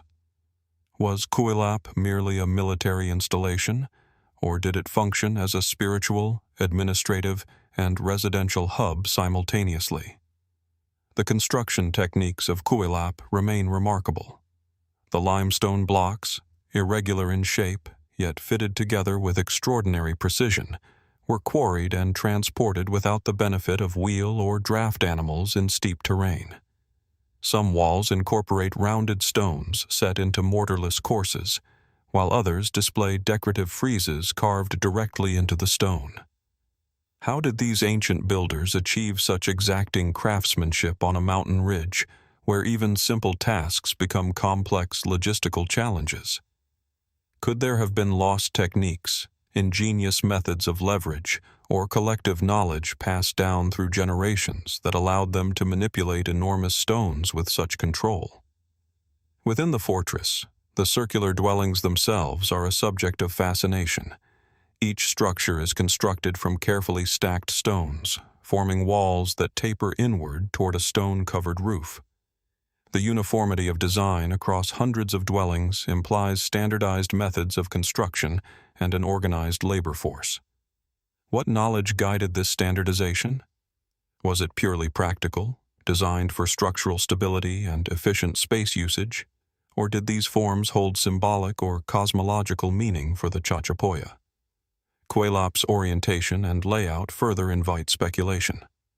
Some researchers note that certain entrances and terraces may align with solar or lunar events, suggesting an understanding of celestial cycles integrated into the fortress's design. Could the Chachapoya have observed astronomical patterns and encoded this knowledge into their architecture? And if so, what purpose did this serve? Ritual timing, agricultural planning, or spiritual alignment with the cosmos? The answers remain elusive. Artifacts discovered at Kuelap provide glimpses into daily life and cultural sophistication, yet they leave many questions unanswered. Pottery, textiles, and tools reveal trade networks and domestic practices, while carved motifs on walls suggest religious or social symbolism. How much of the fortress's design reflects practical necessity, and how much reflects cultural expression or spiritual ideology? Was Kuelap a place of governance, sanctuary, or ceremony, or all of these at once? One of the most confounding aspects of Kuelap is its sheer scale and cohesion. The fortress rises as a singular monument, yet incorporates hundreds of individual structures, complex walls, terraces, and communal spaces. To replicate such a site today would require advanced engineering knowledge, precise planning, and coordinated labor, achievements difficult even with modern technology. What methods allowed the Chachapoya to accomplish this in pre-Columbian times? How was knowledge transmitted, labor organized, and materials mobilized in such a remote and challenging environment? Speculative interpretations often explore Kuelap's role in a broader network of Andean fortresses and settlements. Could it have served as a regional administrative center, a sacred citadel, or a combination of defensive, ceremonial, and residential functions? Its architecture demonstrates an awareness of human movement, sightlines, and strategic advantage, yet the symbolic and ritual dimensions remain largely mysterious. How did these elements interact with the surrounding landscape, climate, and social structures to create a living fortress that functioned as both protective stronghold and communal hub? Walking through the corridors and terraces today, one can sense the layered presence of human activity. Circular dwellings, now empty, once housed families. Plazas once hosted gatherings and ceremonies. Stairways and terraces once guided processions or coordinated defenses. The walls, adorned with faint reliefs and geometric patterns, whisper of cultural values and aesthetic sensibilities, now obscured by centuries.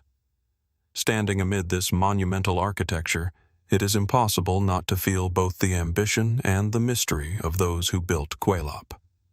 Kuelap Fortress endures as both achievement and enigma. Its massive walls, terraces, and dwellings testify to an extraordinary combination of architectural skill, social organization, and cultural sophistication. Yet much of its purpose, methodology, and symbolic meaning remain hidden, challenging our understanding and defying replication even today. Every carved relief, every precisely stacked stone, every carefully planned terrace invites contemplation and awe, but also raises questions that have no definitive answers. As clouds drift across the Andean peaks, casting shifting shadows over the fortress, one is left to ponder. What extraordinary vision, knowledge, and coordination guided the construction of Kuelap? How did the Chachapoya achieve such monumental architecture in a remote and challenging environment?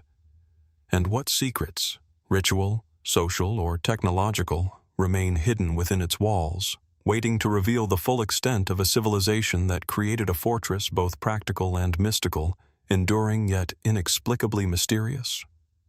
Kuelap stands as a testament to human ambition and ingenuity, a place where stone, landscape, and imagination converge.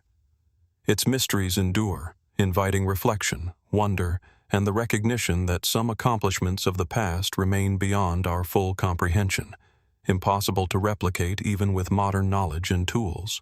And as the mist lifts from the Andean peaks, leaving Kuelap Fortress standing like a sentinel over time and terrain, our journey now takes us across oceans and continents to the sun-scorched plains of West Africa, where a dramatic cliff face stretches for kilometers, its vertical walls pierced by human habitation carved directly into the rock.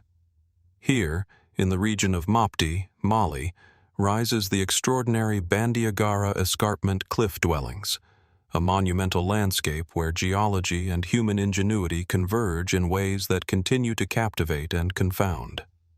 The Bandiagara Escarpment is a sandstone cliff, over 500 meters high in places, its sheer face forming an imposing natural barrier across the Dogon country. Perched precariously on ledges, recesses, and terraces carved into this vertical expanse are the cliff dwellings, stone-built homes, granaries, and sanctuaries that seem to defy gravity and expectation. The sight is both breathtaking and unnerving.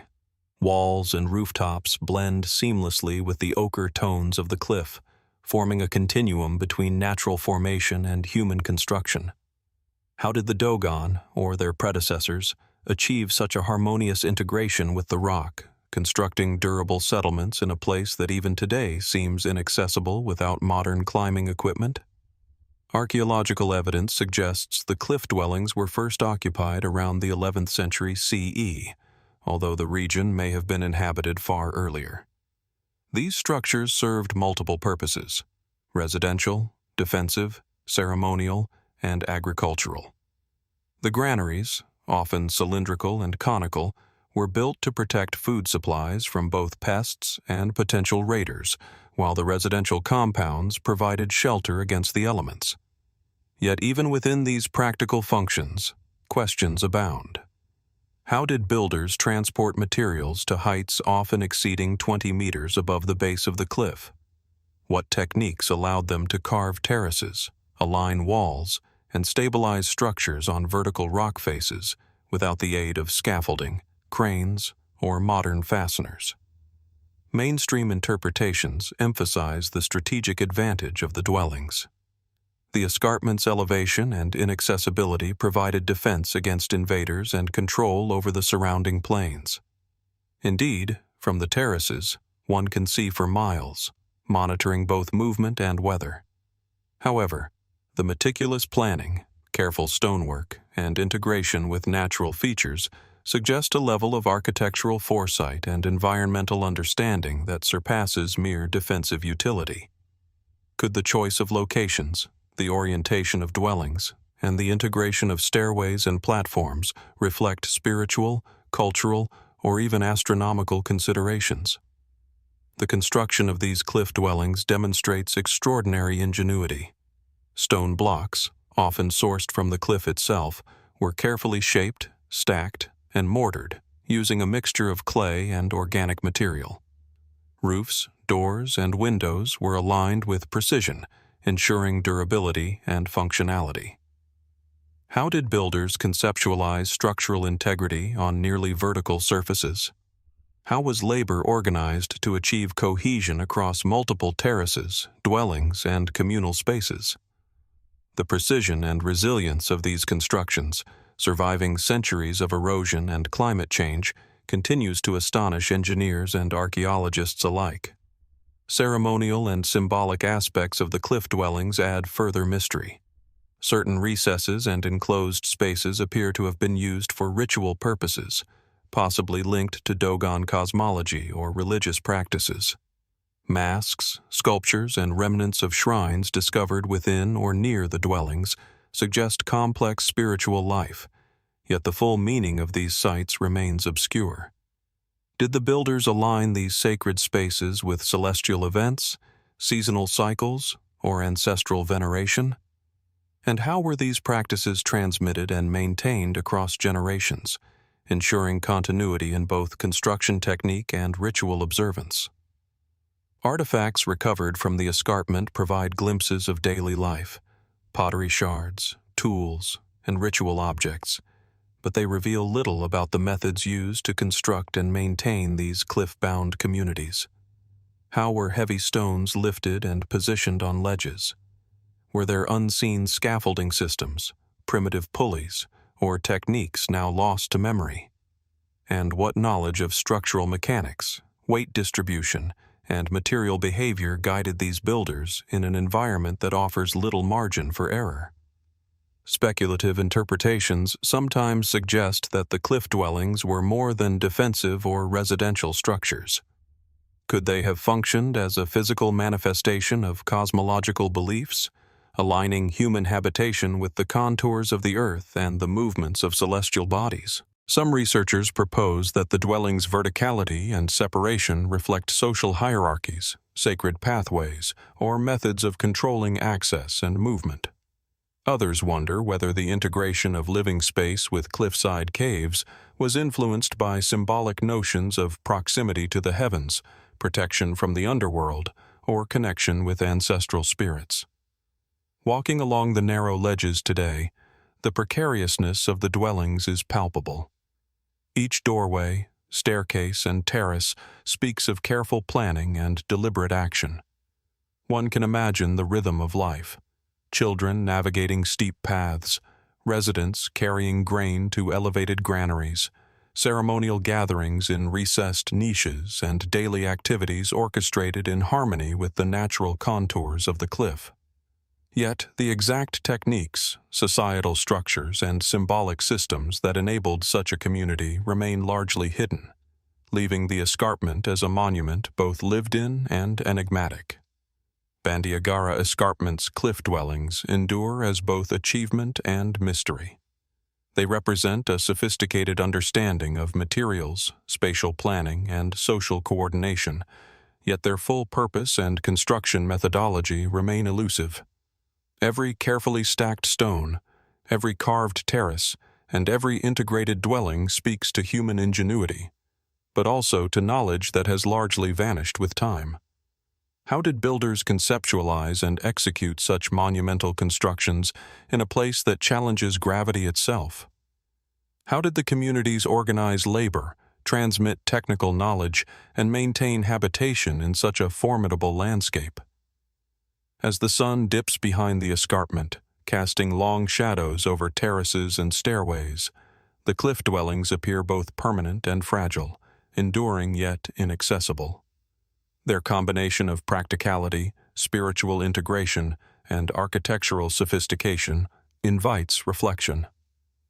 Standing before these vertical settlements, one cannot help but wonder, what extraordinary skills, social structures, and cultural knowledge made this possible?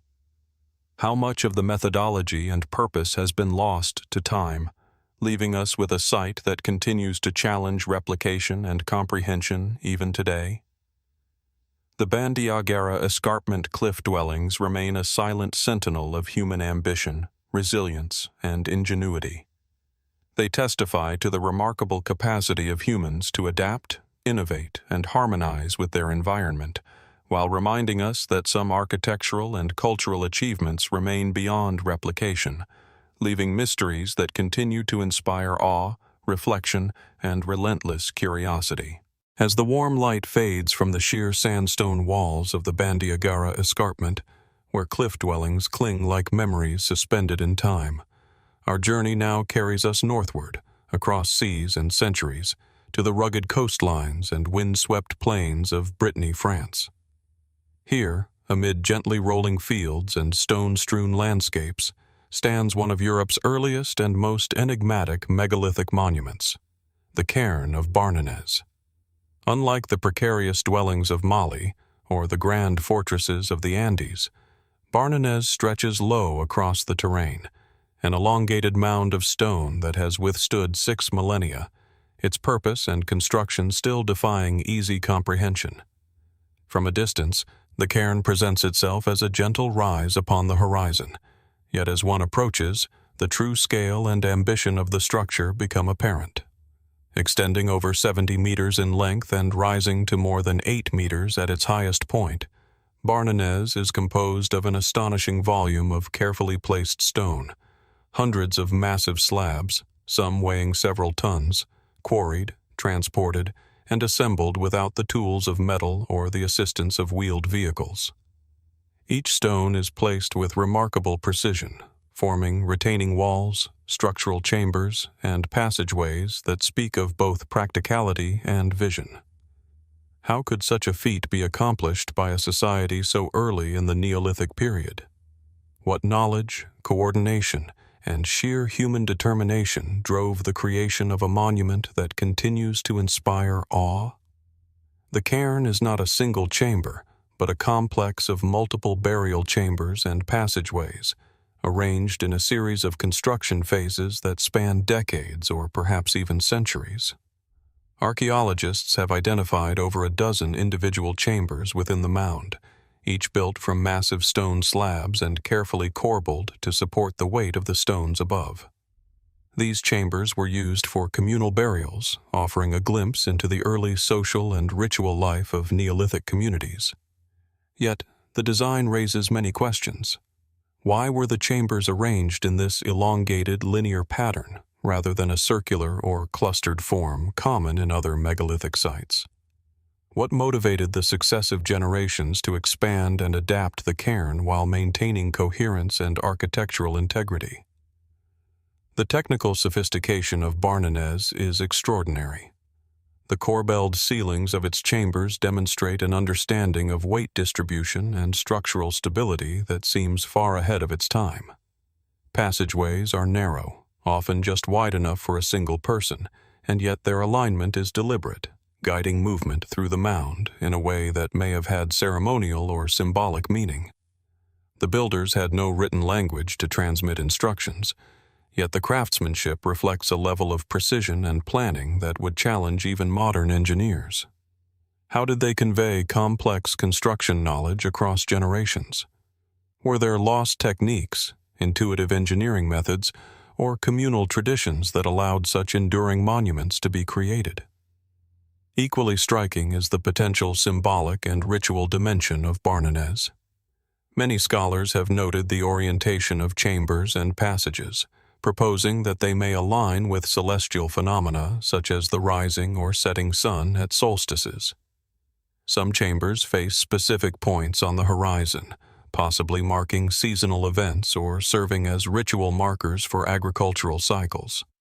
Could these early builders have incorporated a sophisticated understanding of astronomy into their sacred architecture, blending the rhythms of the heavens with the cycle of human life and death?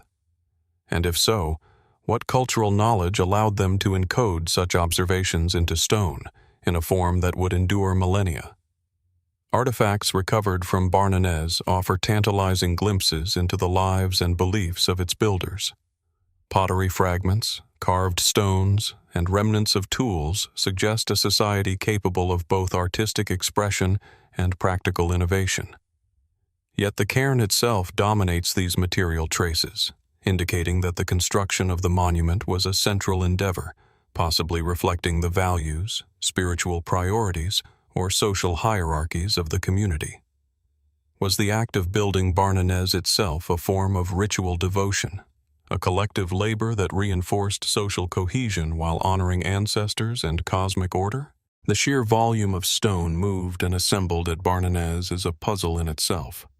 Some slabs weigh several tons, yet they were transported from nearby quarries and lifted into place without the use of pulleys, cranes, or draft animals.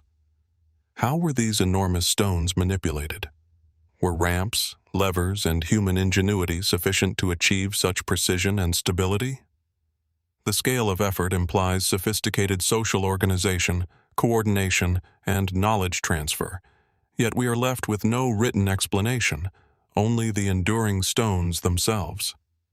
Barnenez also presents an intriguing paradox. It is both monumental and intimate. The chambers, though massive, are enclosed and dark, creating spaces that are tactile and immediate, where the presence of the dead would have been felt acutely. The passages channel movement, focus attention, and perhaps even controlled the acoustics of ritual ceremonies. How did these spatial arrangements affect the experience of those who entered the mound? Did the cairn serve as a spiritual threshold, a liminal space connecting the world of the living to that of the ancestors? And how did such considerations shape the technical execution of the construction itself?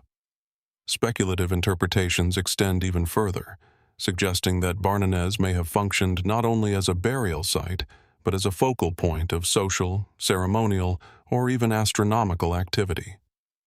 Its alignment, scale, and complexity invite questions about the early understanding of space, time, and human interaction with the landscape. Could the cairn have acted as a marker of territory, a center of pilgrimage, or a physical manifestation of communal memory? Was its elongated form a deliberate expression of journey, procession, or narrative, guiding both the living and the spirits of the dead through a carefully orchestrated experience? Walking through Barnenez today, one is struck by both its solidity and its mystery. The massive slabs, carefully interlocked, create passages and chambers that have endured over 6,000 years, surviving weather, human intervention, and erosion. Each corridor and chamber invites reflection, encouraging visitors to imagine the labor, intention, and ritual that brought the monument into being. The cairn stands as a testament to human ingenuity, but it also resists full understanding. How did early Neolithic builders conceptualize such an ambitious structure? How was knowledge transferred across generations, enabling successive phases of construction that maintained architectural coherence and symbolic intent? The Cairn of Barnenez endures not only as a burial site, but as a monumental record of human ambition, skill, and mystery. Its corridors, chambers, and carefully aligned stones speak to a society capable of extraordinary coordination, ingenuity, and vision. Yet the methods, motives, and deeper significance remain elusive. Every corbelled chamber, each aligned passage, and every carefully placed slab is a reminder of a lost knowledge, a technique and cultural vision that has withstood millennia but still eludes replication. And so, as the wind sweeps across the Breton fields, brushing over the ancient stones, one is left to ponder. What inspired the builders of Barnenez to undertake such a colossal project? What knowledge of construction, astronomy, and ritual did they possess, now almost entirely lost to time? And what secrets remain buried within the cairn, waiting to reveal the full extent of a society that, even in the early Neolithic, achieved something so monumental, so enduring, and so impossibly precise that we still cannot replicate it today? Barnenez remains a silent sentinel of human ambition and ingenuity, a place where stone, labor, and intention converge in ways that challenge comprehension, inviting us to reflect, wonder, and seek answers that may forever remain just out of reach. As the last light of day fades from the rolling fields of Brittany, leaving the Cairn of Barnenez silhouetted against the evening sky, our journey turns once more, this time across the Mediterranean Sea, to the rugged, wind-swept island of Corsica. Here, in the remote hills and granite plateaus, lie some of Europe's most enigmatic and enduring prehistoric monuments, the Dolmen cluster of Corsica. Unlike the expansive cairns of Brittany, these dolmens rise as solitary sentinels or as small clustered groupings of stone, yet their arrangement, precision, and silent majesty evoke questions that have puzzled archaeologists for centuries. From a distance, the dolmens appear deceptively simple. 3 or 4 massive upright stones supporting a horizontal capstone, forming a crude chamber or table-like structure. Yet, as one approaches, the scale and sophistication become apparent. Each stone is massive, quarried and transported over uneven terrain, often weighing several tons. Some dolmens are positioned on hilltops, others on terraced slopes, commanding views of valleys, rivers, or the coastline. The alignment of certain dolmens suggests intentional placement, perhaps in relation to celestial events, landscape features, or ritual pathways. How did Neolithic builders, with no written language or advanced tools, conceptualize and execute such precise and enduring structures? What social organization or technical knowledge was necessary to move and position stones of this size in challenging terrain? The dolmens of Corsica are part of clusters that hint at broader cultural or ceremonial significance. Unlike solitary monuments, these clusters create a sense of community, spatial rhythm, and deliberate design.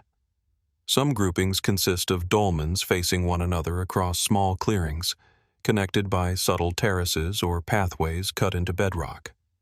Others form linear arrangements along ridgelines, their orientation appearing to interact with sunlight, horizon points, or topographic features. Could these clusters have functioned as territorial markers, ceremonial centers, or astronomical observatories? And if so, how much of their design reflects symbolic meaning rather than practical function? Archaeological investigation has revealed that many dolmens were used as burial sites, containing human remains, pottery, stone tools, and personal ornaments. Yet the chambers themselves raise intriguing questions. Some dolmens are extraordinarily small, seemingly incapable of containing more than a single burial, while others are spacious, with capstones spanning multiple upright stones. The variability suggests differences in social status, purpose, or ritual practice. What dictated the size, placement, and construction of each dolmen?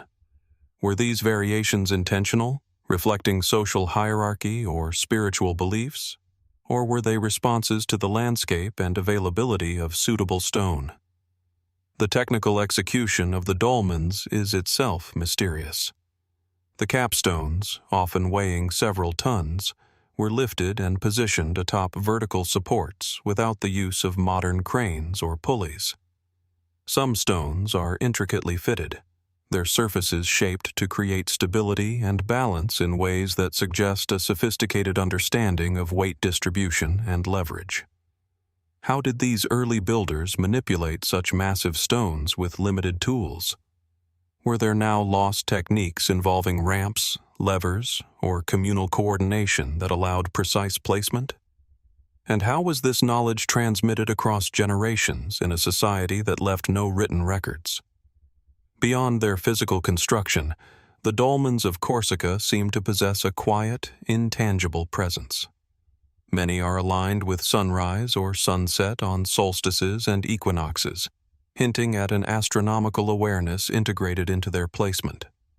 Some are located near water sources, caves, or natural formations, suggesting a connection between human activity and landscape. Did these alignments serve as ritual markers, guiding agricultural cycles or spiritual observances? Were the builders encoding a form of cosmology, linking their communities to the heavens through stone? Speculative interpretations of the dolmen clusters extend even further.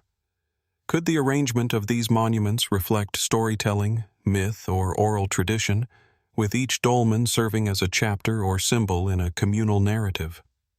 Some researchers propose that dolmens were not only tombs, but also centers of gathering, ceremony, or initiation, spaces where the living engaged with the memory of the dead and the rhythms of nature. Could the silent stones have functioned as conduits between worlds, bridging the temporal and spiritual realms in ways now lost to human memory? Walking among the dolmens today, one is struck by their integration with the landscape. The weathered stones, smoothed by millennia of wind and rain, blend with the granite outcrops, creating an almost seamless transition between human construction and natural formation.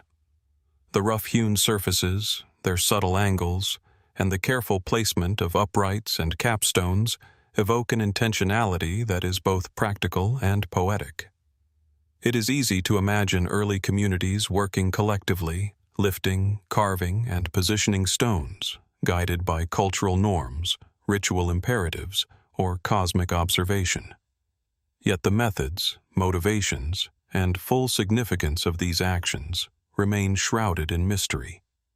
The clusters also provoke questions about social organization. The scale and repetition of dolmen construction suggest coordinated labor, knowledge of engineering principles, and a shared cultural vision.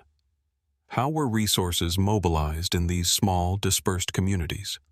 What leadership structures, traditions, or rituals governed the construction process? And how did these builders ensure the cohesion and continuity of design across multiple sites and generations? Every dolmen, every upright and capstone invites reflection. These are monuments that endure not because of grandeur alone, but because of precision, understanding, and intention embedded in stone. Yet they also resist full comprehension. What knowledge of material properties, leverage, balance, and geometry was encoded in their construction, and what symbolic or spiritual insights guided their placement?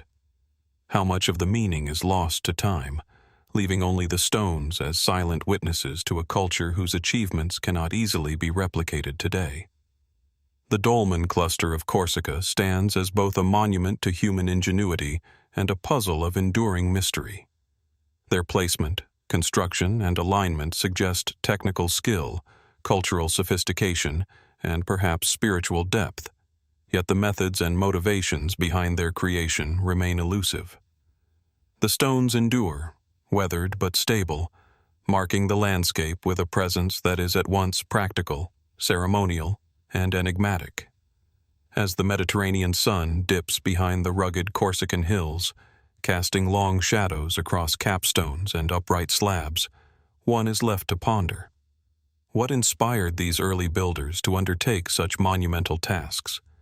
How did they manipulate massive stones, coordinate labor, and encode knowledge across generations in a world without written records? And what secrets remain hidden within the stones, terraces, and alignments of the dolmens, awaiting discovery by those willing to study, reflect, and wonder at the ingenuity of Neolithic society? The dolmen cluster of Corsica, like the Cairn of Barnenez before it, endures as a testament to human ambition, ingenuity, and mystery. Each upright slab, each carefully balanced capstone, and each cluster placed within the landscape offers a silent invitation to explore, to question, and to marvel at what our ancestors achieved. Monuments of stone that defy replication, challenge understanding, and endure as portals to a world long past, yet ever present in the quiet persistence of their mystery. As the golden light of Corsica fades behind the rugged dolmen clusters, leaving their silent stones etched against the horizon, our journey now turns eastward, across the vast expanse of the Middle East, to the fertile plains of the Iranian plateau. Here, near the modern city of Kashan, the ancient site of Tepe Sialk rises from the earth, a monumental testament to human ingenuity, ambition, and mystery. Among its ruins lie the remains of what is often regarded as one of the earliest known ziggurats, an architectural form that would later shape the ceremonial and urban landscapes of Mesopotamia. From a distance, the ziggurat of Tepe Sialk appears as a low, terraced mound, a series of stepped platforms stretching skyward, eroded by millennia of wind and rain. The original structure, built more than 5,000 years ago, once soared with a presence commanding both the surrounding landscape and the imagination of its builders. Even in its current weathered state, the precision of its construction remains evident. Mud brick walls meticulously laid, platforms terraced with care, and evidence of stairways and access points that speak to both practicality and ceremonial intent. How did the builders achieve such an enduring monument without the technologies we take for granted today? What social, cultural, or spiritual imperatives drove the creation of such a structure in a world still mastering the basics of urban planning and construction? Excavations reveal that Tepe Sialk was a hub of human activity for millennia. The site contains evidence of continuous occupation from the Neolithic period into the Bronze Age, suggesting a long tradition of settlement, trade, and cultural development. Within the ziggurat itself, archaeologists have uncovered layers of mud brick construction, indicating repeated renovations and expansions over generations. Each layer reflects a refinement in building techniques, as well as potential changes in societal or religious function. Why did the builders continually invest labor and resources into this structure? Was it purely a ceremonial center, or did it also serve as a focal point for governance, trade, or social organization? The technical achievements of the ziggurat are striking. Each mud brick was carefully shaped and baked, then laid in uniform courses to create massive load-bearing walls. The platforms rise in a step-like pattern, providing stability and allowing for access to upper levels. Some bricks are stamped or inscribed, hinting at administrative practices or symbolic meanings that remain largely undeciphered. How did the builders understand the principles of weight distribution and structural integrity sufficient to construct such an enduring monument? What methods allowed them to transport, shape, and align thousands of bricks in precise courses, without modern scaffolding or lifting devices? The ceremonial and symbolic dimensions of Tepe Sialk are equally compelling. Ziggurats were often constructed to bridge the human and divine realms, elevating sacred spaces above the ordinary ground level. While direct evidence of rituals is limited, the structure's orientation, the organization of adjacent buildings, and the placement of artifacts suggest careful attention to spatial relationships, visibility, and movement. Could the stepped platforms have served as stages for processions, observation points for celestial events, or platforms for offerings to deities? How much of the design reflects functional necessity versus cosmological or spiritual considerations? Speculative interpretations extend beyond the purely architectural. Some researchers suggest that the ziggurat may have functioned as a physical representation of a sacred mountain or axis mundi, a symbolic connection between earth and sky. The step-like terraces could echo a cosmological vision, encoding beliefs about the universe, the divine, or the social order into the very fabric of the structure. Were these early builders attempting to inscribe their worldview into stone and mud, leaving a lasting imprint of knowledge, faith, and communal identity for future generations? Artifacts recovered from Tepe Sialk offer glimpses of daily life and cultural sophistication, but also raise further questions. Pottery, tools, figurines, and remnants of metallurgical activity reveal an advanced society engaged in trade, craft, and ceremonial practice. Yet the ziggurat itself dominates these material traces, suggesting that construction and maintenance of the monument were central to communal identity. How was labor organized for such a massive project? What systems of leadership, planning, and knowledge transmission allowed successive generations to maintain, expand, and utilize the ziggurat over centuries? The scale and cohesion of Tepe Sialk are particularly enigmatic when compared to contemporaneous settlements. While smaller villages dotted the Iranian plateau, few achieved the complexity or ambition reflected in the ziggurat. Its construction implies not only technical knowledge, but also societal coordination, mobilization of labor, allocation of resources, and the maintenance of architectural standards across generations. How were these organizational structures conceived and sustained in a time without formal bureaucracy or written records for much of its early existence? Even in ruins, the ziggurat challenges modern understanding. Its precise brickwork, enduring terraces, and integration with surrounding settlement layers suggest a level of sophistication difficult to replicate even today. The layering of construction, with successive expansions and refinements, indicates a long-term vision, but the details of planning, measurement, and execution remain elusive. How did the builders conceive the vertical and horizontal dimensions of the structure? What knowledge of geometry, physics, and material properties guided their decisions? And how was that knowledge preserved in a society still emerging from the earliest urban experiments? Tepe Sialk also invites reflection on its broader cultural and symbolic context. The ziggurat is part of a settlement that shows evidence of trade networks, craft specialization, and early metallurgical work. It stands not in isolation, but as a node in a web of human activity that included agriculture, religious practice, and communal life. How did the ziggurat function within this network?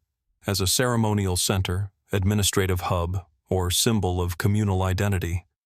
What unrecorded rituals, social practices, or symbolic knowledge were enacted within and around its terraces? Walking among the remains today, one feels the weight of centuries pressing down. The eroded terraces, the sun-bleached mud bricks, and the faint traces of stairways that once carried priests, leaders, and participants in ceremonial life. The ziggurat endures as both monument and enigma, a physical manifestation of ambition, skill, and cultural complexity.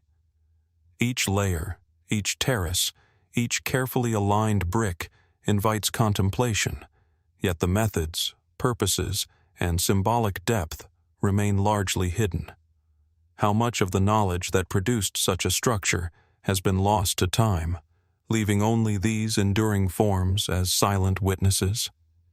Tepe Sialk stands as a monument to human creativity and resilience, yet it is also a puzzle that challenges replication and full understanding.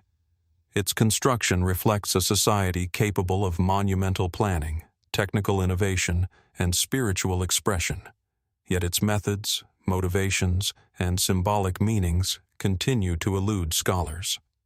Every terrace, every brick, every structural detail invites us to imagine the lives, skills, and beliefs of those who built it, and to confront the reality that some human achievements may remain permanently beyond our reach. As the sun sets over the Iranian plateau, casting long shadows across the stepped terraces of the ziggurat, one is left to wonder, what knowledge guided these early builders to conceive and construct such an enduring monument? How did they manipulate materials, organize labor, and transmit technical expertise across generations in a world without modern tools or widespread literacy? And what deeper spiritual or symbolic insights might remain encoded within the structure, waiting to reveal the full scope of human ingenuity and ambition that brought Tepe Sialk into being? The ziggurat remains a silent sentinel, a layered testament to human innovation, determination, and mystery. Its terraces rise from the earth like a bridge between the mundane and the divine, its weathered bricks holding secrets of technique, ritual, and vision that may forever elude replication. Tepe Sialk endures not merely as an archaeological site, but as a profound reminder that some achievements of our ancestors, monuments of stone and ambition, continue to inspire awe, reflection, and the persistent pursuit of understanding. As the last shadows retreat from the towering terraces of Tepe Sialk, and the ancient mud-brick platforms settle into quiet stillness under the vast Iranian sky, our journey continues, this time southward across the Indian Ocean to the eastern coast of Africa, where the sands of Tanzania meet the Indian Ocean. Here, among swaying palms and coral-strewn beaches, lie the enigmatic Kunduchi Ruins, remnants of a settlement whose scale, sophistication, and unexplained origins continue to provoke fascination and speculation. Unlike the monumental ziggurats of Mesopotamia or the prehistoric dolmens of Corsica, Kunduchi offers a glimpse into a complex maritime culture, one shaped by both oceanic currents and terrestrial ambitions, yet whose full story remains tantalizingly obscured by time. Approaching the ruins, the first impression is of an organized settlement, sprawling along a gentle rise above the coastline. The site is characterized by coral rag and sandstone walls, partially collapsed yet still standing in segments, forming enclosures, pathways, and building foundations that hint at a vibrant urban layout.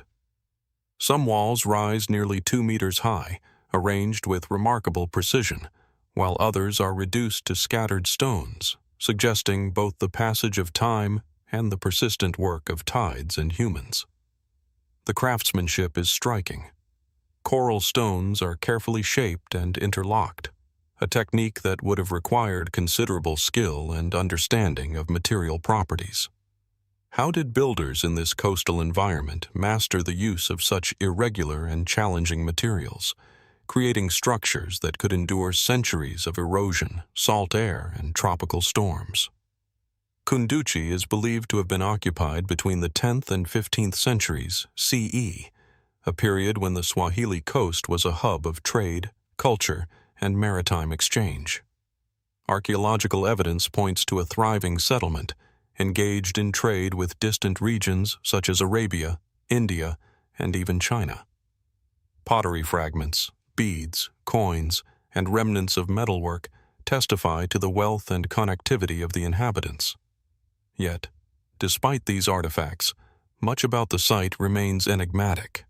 The layout of the ruins, the scale of certain enclosures, and the use of specific architectural techniques suggest knowledge and organizational capability that exceed what is typically attributed to similar settlements of the same period. How did the people of Kunduchi coordinate construction on such a large scale? Were there lost methods or systems of labor that enabled these walls and enclosures to be both durable and spatially coherent? The architectural sophistication of Kunduchi is particularly striking when examined in detail. Structures are often arranged around open courtyards, with walls precisely aligned to maximize airflow, shade, or defensive advantage. Some enclosures contain evidence of multiple rooms, possibly serving both residential and administrative functions. The use of coral stones, lightweight yet durable, sourced from nearby reefs, required careful planning, as uneven surfaces had to be shaped and mortared into place. How was knowledge of structural integrity, spatial planning, and environmental adaptation transmitted in a society that left no formal written record at this time? What techniques allowed them to construct enduring buildings while balancing the unpredictable forces of oceanic climate and erosion? The coastal context of Kunduchi adds layers of intrigue. Proximity to the Indian Ocean enabled maritime trade, but it also exposed the settlement to storms, tidal fluctuations, and potential invasions. The strategic placement of certain walls and enclosures suggests an understanding of both defense and urban planning. Some researchers propose that elevated platforms and courtyards may have been used for ceremonial purposes, possibly to observe celestial events, oversee trade activities, or mark significant communal occasions. Could these spatial arrangements reflect a sophisticated integration of social, religious, and environmental knowledge, encoded into the very layout of the settlement? Artifacts recovered at Kunduchi raise equally compelling questions. Beads of glass, fragments of imported pottery, and coins from distant lands indicate extensive trade networks and cultural connections. Yet the settlement's architecture remains unlike that of other contemporary Swahili towns. The scale and precision of construction hint at centralized planning and technical expertise, but the specific techniques for coral cutting, transport, and placement remain largely unknown. How did the builders achieve structural stability with irregular coral blocks? Were there specialized craftsmen or communal labor systems that ensured consistency and durability across generations? Speculative interpretations suggest that Kunduchi may have had ceremonial or symbolic dimensions as well.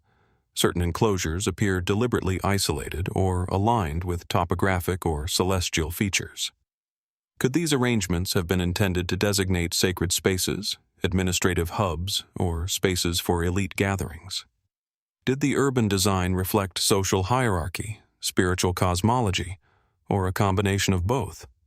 And if so, what knowledge of geometry, astronomy, or ritual practice was encoded in stone, guiding the organization of the settlement in ways now lost to time? Walking through the ruins today, one is struck by the interplay of scale, material, and environment. The coral walls, weathered but resilient, create a labyrinth of spaces that hint at both human ingenuity and lost knowledge. Courtyards and pathways suggest a rhythm of daily life, yet the absence of surviving roofs, inscriptions, or complete records leaves much to the imagination. How did inhabitants navigate these spaces, manage resources, and sustain their society amid the challenges of a coastal environment? Were there specific cultural practices or organizational systems that allowed them to thrive where survival required both skill and adaptation? The mysteries of Kunduchi extend beyond its architecture. Its apparent prosperity and connectivity contrast with the lack of detailed historical records. While trade links and artifacts indicate a vibrant culture, the techniques, organizational strategies, and cultural frameworks that enabled the construction and maintenance of the settlement remain elusive. How did this community transmit knowledge of construction, trade, and governance across generations? What ceremonial, spiritual, or symbolic systems guided their urban design, and what elements have been irretrievably lost? Even in its current eroded state, Kunduchi challenges replication and full comprehension. The combination of durable coral masonry, sophisticated planning, and coastal adaptation illustrates human ingenuity operating in harmony with a challenging environment. Each wall, each courtyard, and each carefully placed block speaks to a society capable of complex social organization, technical skill, and cultural expression. Yet, the absence of contemporary documentation or explicit explanation leaves us grappling with questions as compelling as the physical remains themselves. As the sun sets over the Indian Ocean, casting long shadows across the coral-strewn courtyards, one cannot help but reflect on the ingenuity of the people who once inhabited Kunduchi. How did they conceptualize and execute construction on such a scale in a coastal, tropical environment? How were knowledge, labor, and technique coordinated across a community thriving in an era without formal records? And what cultural, spiritual, or symbolic insights might remain encoded in the stones, waiting to reveal the full scope of this mysterious settlement? The Kunduchi Ruins endure as both a testament to human skill and a monument to enduring mystery. They illustrate the capacity of early societies to adapt, innovate, and organize in ways that defy easy replication or full understanding. Each wall, each pathway, and each coral block is a reminder of knowledge lost to time, of human ambition intertwined with environmental mastery, and of the enduring questions that make these ruins not just remnants of the past, but active invitations to wonder, reflect, and search for understanding in the extraordinary achievements of our ancestors. As the lingering traces of coastal winds fade from the coral walls of Kunduchi, and the setting sun casts long shadows across the ancient courtyards, our exploration turns northward once more to the rugged landscapes of North Africa. Here, nestled in the highlands of Algeria, sits a monument of stone and ambition that continues to puzzle historians, archaeologists, and travelers alike. The Madrasan. Unlike the coral-built ruins of East Africa or the terraced ziggurats of the Iranian plateau, Madrasan rises as a solitary, circular structure, an enduring testament to Numidian power, ritual, and engineering skill that has survived for over 2 millennia, yet still conceals questions about its construction, purpose, and symbolic meaning. From afar, Madrasan presents itself as a formidable ring of stone, rising elegantly from the surrounding terrain. Its cylindrical form, comprised of carefully dressed blocks, conveys both simplicity and sophistication, a balance that few ancient structures achieve. Standing atop a hill, it dominates the landscape, offering sweeping views of the plains and valleys below, suggesting that its placement was both symbolic and strategic. One cannot help but ask, what drove the Numidian builders to select this precise location? Was it intended to convey political dominance, spiritual authority, or a more complex combination of social and ceremonial significance? The monument itself is a circular tumulus with a diameter exceeding 60 meters, constructed from massive stones expertly cut and fitted without the use of mortar. Each block, often weighing several tons, is aligned with remarkable precision, forming concentric walls that have withstood centuries of weathering and human activity. The durability and accuracy of the masonry provoke questions about the techniques and organizational methods employed by the builders. How were these enormous stones quarried, transported, and lifted into place? Did they use ramps, levers, or yet unknown methods of mechanical advantage? And how was knowledge of such construction passed down in a society without formal architectural manuals or written engineering treatises? Inside the tumulus, evidence suggests that Madrasan functioned as a royal mausoleum, intended to house the remains of Numidian rulers. Archaeologists have found traces of burial chambers and artifacts, yet the precise arrangements remain partially obscured by time and erosion.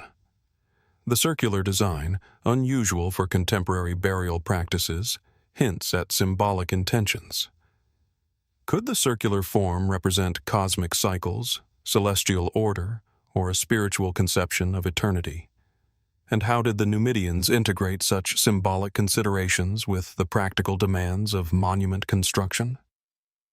The technical sophistication of Madrasan is amplified by its sheer scale. Stones weighing several tons were raised and fitted with an accuracy that would challenge modern engineers. The outer walls form a nearly perfect cylinder, while the inner chambers demonstrate a nuanced understanding of load distribution and structural stability. How did the builders conceive such precision without modern tools? What methods of measurement, planning, and coordination enabled them to achieve a structure that has endured millennia of seismic activity, rainfall, and human interaction? The placement of Madrasan within the broader landscape adds to its enigmatic presence. It occupies a prominent hill, commanding views that stretch for kilometers, and is positioned in relation to nearby water sources, settlements, and terrain features. Was this choice purely pragmatic, ensuring visibility and protection, or did it reflect a deeper understanding of sacred geography, cosmology, or spiritual symbolism? Could the monument have functioned as a focal point for communal gatherings, rituals, or ceremonies that reinforced social cohesion and authority? Artifacts associated with Madrasan, though limited, provide glimpses into the culture that produced it. Traces of pottery, ornamental stones, and remnants of ceremonial items suggest a society capable of artistry, craftsmanship, and symbolic thought. Yet the monument itself dominates the archaeological record, emphasizing scale, precision, and durability over decorative flourish.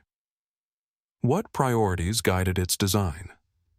Was the act of construction itself an expression of power, devotion, or communal identity? And what social structures enabled the mobilization of labor, expertise, and resources required to erect such a lasting monument? Speculative interpretations further deepen the mystery. Some scholars propose that Madrasan's circular form may have astronomical significance, aligning with the sun, moon, or stars at key points in the year.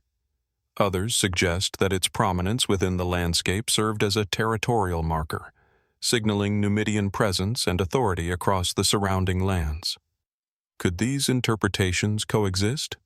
Did Madrasan simultaneously embody spiritual, political, and practical functions, each layer of meaning carefully encoded into the monument's design? Walking among the surviving walls today, one is struck by both the monument's grandeur and the subtlety of its engineering. The massive stones, precisely aligned and balanced, convey a quiet but powerful statement of human capability. The interior chambers, though partially eroded, hint at careful planning and ceremonial intent. Each stone, each angle, each concentric circle invites contemplation. How did the builders visualize and execute such an ambitious project without the tools, machinery, or formalized knowledge systems that later civilizations would take for granted? The endurance of Madrasan poses a paradox. It is at once monumental and understated. Its circular design, massive stones, and careful alignment suggest technical mastery, while its relative lack of ornamentation invites speculation about its symbolic or spiritual significance. Was the monument designed primarily for the dead, for the living, or for forces beyond human perception? How much of the intended meaning has been lost to time, leaving only these enduring stones as clues to a civilization whose knowledge of engineering, ritual, and symbolism may never be fully recovered? The monument also challenges modern understanding of labor and social organization. Constructing Madrasan would have required a coordinated workforce, sophisticated logistical planning, and a shared cultural vision. How were these labor forces mobilized and sustained? What governance structures, communal traditions, or spiritual imperatives enabled the construction of a monument of such scale and durability? And how did the builders ensure continuity of knowledge across generations, preserving technical skills and symbolic intent without written records? Even as Madrasan stands weathered and partially eroded, it continues to evoke awe and mystery. Its circular form, precise stonework, and prominent placement speak to a level of ambition and understanding that resists easy replication. The monument challenges us to consider the limits of human skill and the persistence of cultural memory, offering a tangible connection to a civilization that achieved something both monumental and enigmatic. What inspired these early Numidian builders to conceive a structure of such enduring precision and symbolic weight? What technical knowledge, spiritual insight, and communal coordination were required to transform raw stone into a monument that still impresses over 2 millennia later? As the wind sweeps across the Algerian highlands, brushing against the concentric walls of Madrasan, one is left to ponder. What secrets remain encoded in its stones, hidden in plain sight, yet impervious to modern replication? How did its builders integrate engineering, symbolism, and social organization in ways that remain difficult to fully comprehend? And what broader truths about human ingenuity, ritual practice, and cultural expression might yet be revealed by further study, reflection, and exploration? Madrasan endures as both a historical landmark and a profound enigma. Its towering stones, precise construction, and circular majesty serve as a testament to the technical skill, spiritual imagination, and societal organization of its creators. And yet, the monument's full meaning, methods, and symbolic intent remain obscured by the passage of time, leaving us with questions as compelling as the structure itself, an invitation to marvel at what was achieved, to speculate on what might be hidden, and to acknowledge that some human accomplishments, even when solidly etched in stone, may forever resist complete understanding.